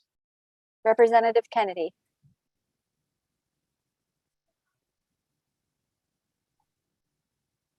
Kennedy votes no. Representative D'Agostino. Representative Godfrey. Representative Godfrey votes yes. Representative Perillo. Representative Yacarino. Representative Vargas. Yes. Thank you. That's your roll, Mr. Chair. Thank you, Madam Clerk. The second item on the agenda is a House joint resolution nominating Jessica Bremner of Hartford to be a member of the Connecticut Commuter Rail Council. Is there a motion? I'll move a JF. Second. Motion made by Representative Godfrey, seconded by Representative Vargas. Any discussion? Seeing none, Madam Clerk, please call the roll. Senator Duff. Representative Concepcion. Concepcion is a yes. Senator Looney. Senator Looney is a yes. One more time, Senator. I didn't get you on camera. Senator Looney is yes. Thank you. Representative Quinn. Representative Quinn votes yes. Senator Kelly. Representative Kennedy. Kennedy votes yes. Representative D'Agostino. Senator Fonfara. Senator Formica. Formica votes yes. Representative Godfrey. Representative Godfrey votes yes. Senator Hartley. Senator Kushner. Senator Kushner votes yes. Senator Moore. Senator Moore votes yes. One more Senator time, Moore Senator votes Moore. yes. Thank you. Representative Perillo. Senator Summers. Representative Yacarino. Representative Vargas. Yes. Oh, okay, got you. Representative Vargas votes yes. Thank you. That's your roll, Mr. Chair. Thank you, Madam Clerk. And I will mention we will leave the votes open till 3 p.m. today. So third item on the agenda, we have 3 nominations. The first is a Senate joint resolution to nominate Shannon Jacovino of West Hartford to be the Director of Ombudsman Office of the Ombudsman Office within the Department of Developmental Services. Is there a motion? So moved by Senator Kushner. Is there a second? Second. Moved by Senator Kushner, seconded by Representative Godfrey. Is there any discussion? Seeing none, Madam Clerk, please call the roll. Senator Duff. Representative Concepcion. Concepcion is a yes. Senator Looney. Senator Looney votes yes. Representative Quinn. Representative Quinn votes yes. Senator Kelly. Representative Kennedy. Kennedy votes yes. Representative D'Agostino. Senator Fonfara. Senator Formica.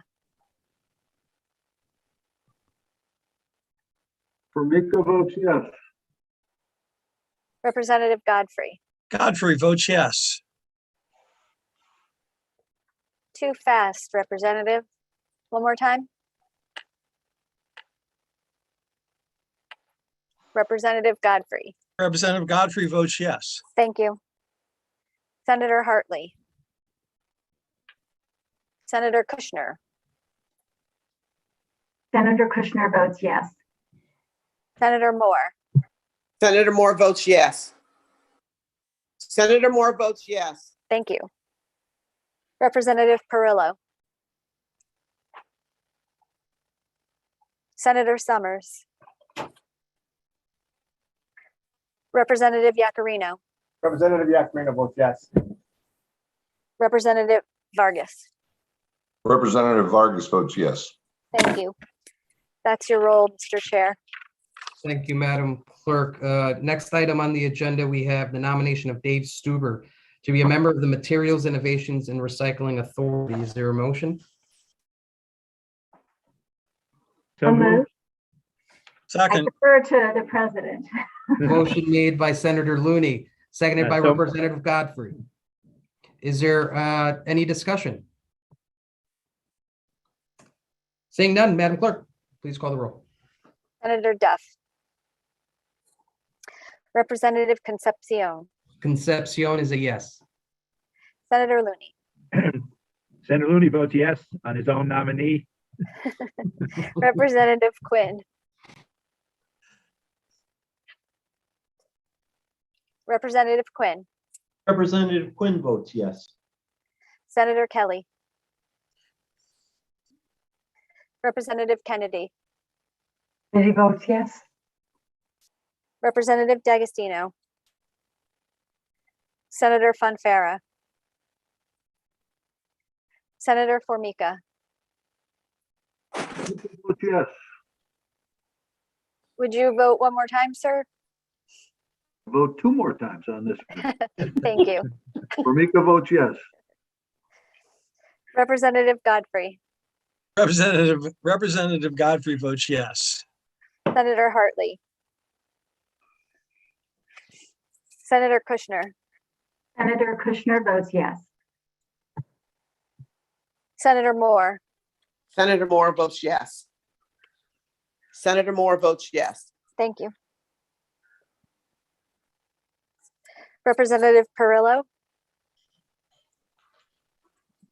Senator Summers. Representative Yacarino. Representative Yakarina votes yes. Representative Vargas. Representative Vargas votes yes. Thank you. That's your role, Mr. Chair. Thank you, Madam Clerk. And last but not least is a Senate joint resolution nominating Zell Stever of Noank to be a member of the Connecticut Commuter Rail Council. Is there a motion? I'm sorry, I missed the motion.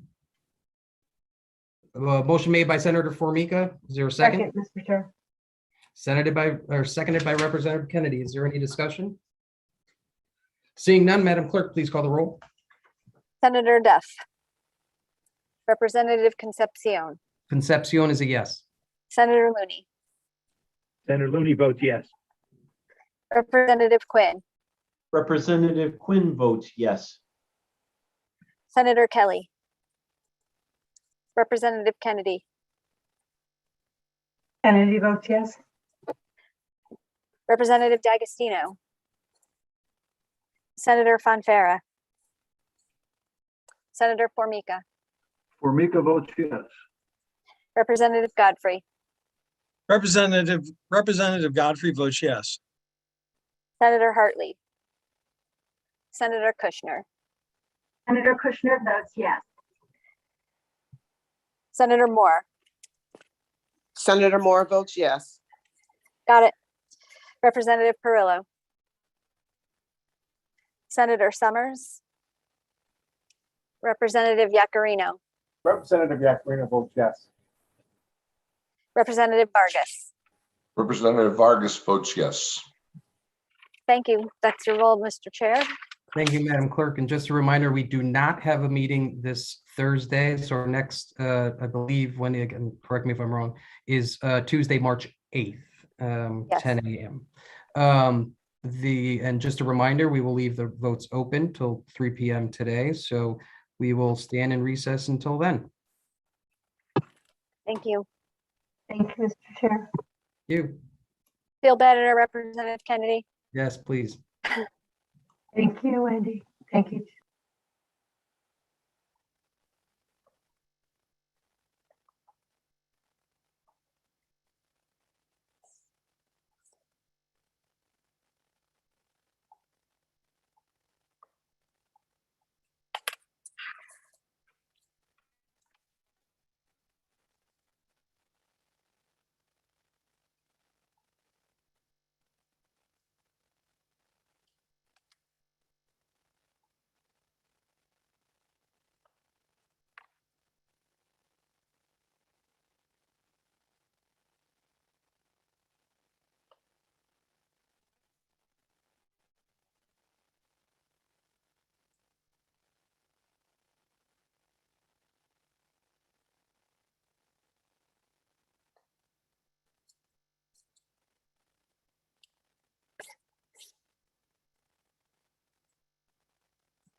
Hi, Senator. You're on mute. Sorry. No, hey, no worries. I just have to find the sheets here. Oh my gosh. Okay. I have, we did the Commissioner of Administrative Services, but it was a House resolution only. Oh, okay. I have Jessica Bremner of Hartford to be a member of the Commuter Rail Council. Senator Hartley in the affirmative. Shannon Giacovino of West Hartford to be the Director of the Ombudsman Office within the Department of Developmental Services. That's a mouthful. We call it the DDS Ombudsman. I got it. And Senator Hartley in the affirmative. David Stuber of Hartford to be a member of the Material Innovation and Recycling Authority. Oh, yes. Senator Hartley in the affirmative. And Zell Stever of Noank to be a member of the Connecticut Commuter Rail Council. Senator Hartley in the affirmative.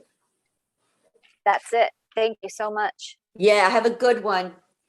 Thank you. Am I the last one? No, there's a lot left. So no worries. I'm writing up the sheets for session. So yeah, there's a lot to do. Yeah, there is. I know. Well, I miss all of your personal touch when you kind of go and, seek us out. But thanks a lot, Wendy. No worries. No hearing on Thursday. Oh, okay. Good Just news. so you know. Yeah, Okay, get a little thanks. breather. Take care. Okay. Okay. Bye-bye. Bye.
Wendy, can you hear me?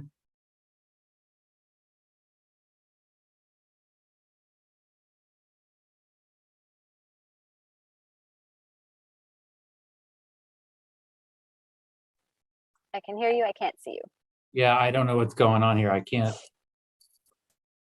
don't have video for some reason.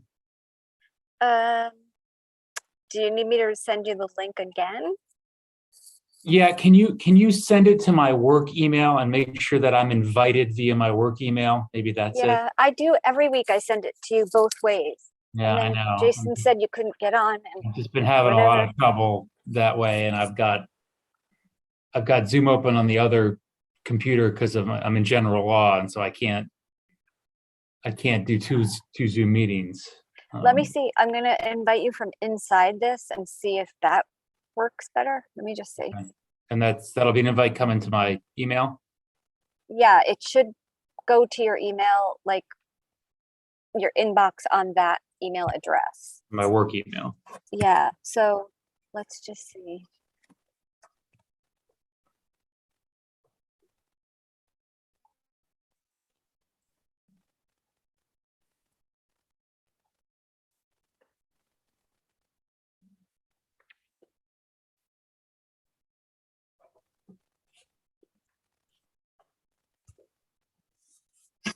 So this should go to your Morgan Lewis one. Yeah, I don't know All why. right, so it should get there like, you know, just pressed send. So let's hope. All right, I'm going to log out of here and try to log back in. Okay.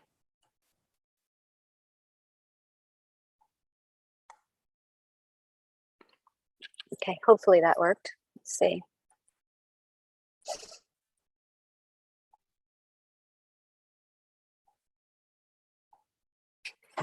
I wonder if it's because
I've got an issue with my computer on this laptop, this camera on my laptop, I think. hmm. Are you in the LOB? Yeah. Are you here? I'll just come down and vote. There you go. I think, okay, yeah, totally. Just come down. I'm in 1000. You're in one? Okay, great. I'll be right Okay. down. All right. Thanks. Bye.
Hi, Representative. Hey, Wendy, how are you? I'm sorry if I kept you waiting. I'm No doing worries, work only a on few the minutes. side.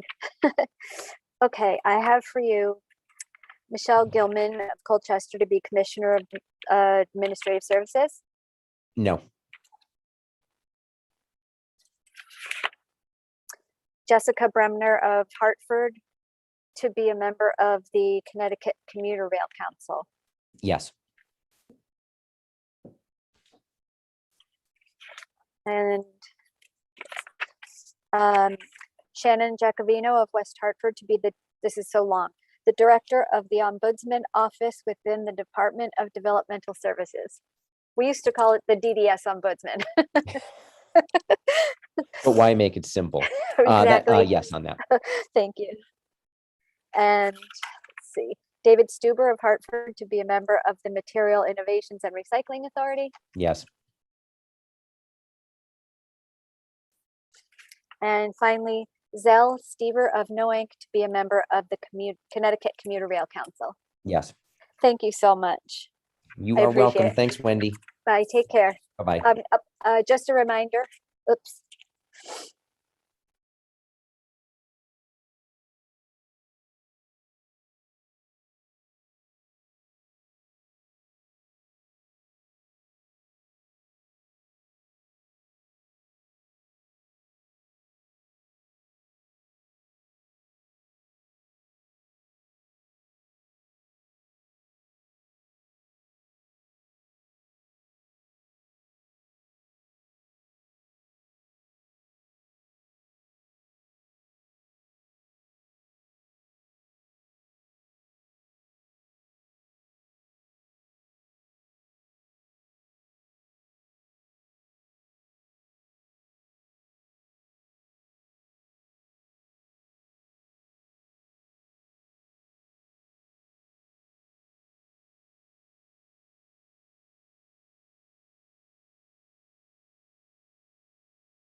Hello, Madam Clerk.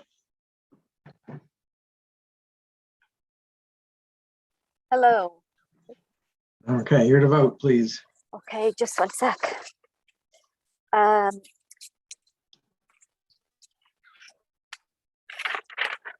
Michelle Gilman is a House resolution only. Right. Jessica Bremner of Hartford to be a member of the Connecticut Commuter Rail Council. Senator Duff votes yes. Shannon Giacovino of West Hartford to be the Director of the Ombudsman Office within the Department of Developmental Service. Senator Duff votes yes. David Stuber of Hartford to be a member of the Material Innovations and Recycling Authority. Senator Duff votes yes. Zell Stever of Knowing to be a member of the Connecticut Commuter Rail Council. Senator Duff votes yes. Thank you. That's it. All right. See you next week. Thanks. Okay, take Bye. care.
Wendy?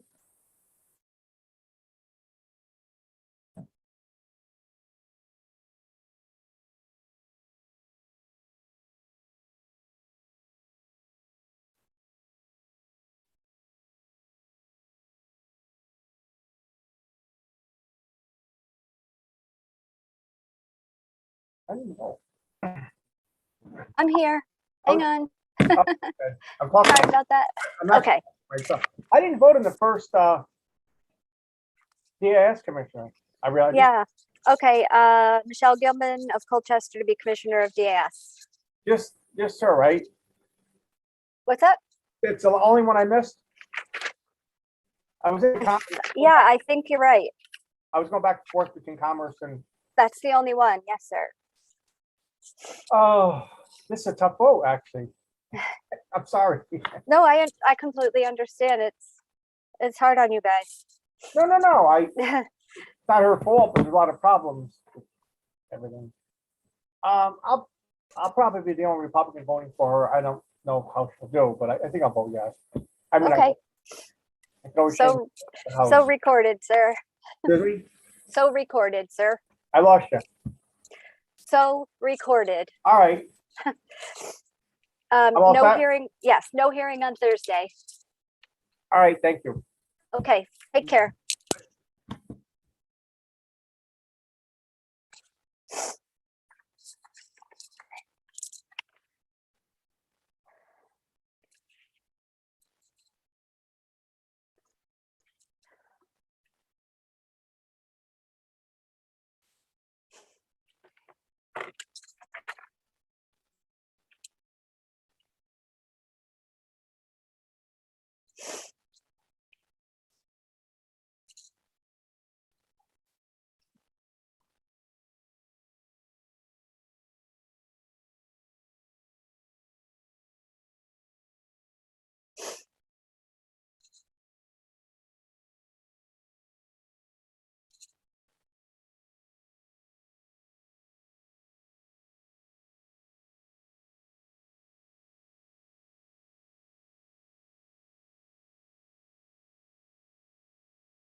Hello. Now you're muted. Okay, can you hear me now? I can. I have for you Michelle Gilman of Colchester to be Commissioner of Administrative Services. Oh, sorry, nope, that's a House resolution. Right. I have Jessica Bremner of Hartford to be a member of the Connecticut Commuter Rail Council. Yes. Shannon Giacovino of West Hartford to be the Director of the Ombudsman Office within the Department of Developmental Services, also known as DDS Ombudsman. Yes. David Stuber of Hartford to be a member of the Material Innovations and Recycling Authority. Yes.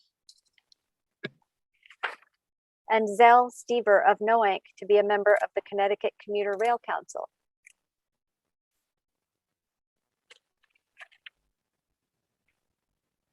Interesting. Yes. That's it. Thank you so much for hopping on. Okay. Thank you. Take care. No hearing on Thursday. Fabulous. Even better. Yeah, exactly. Take Thanks. care. Take care.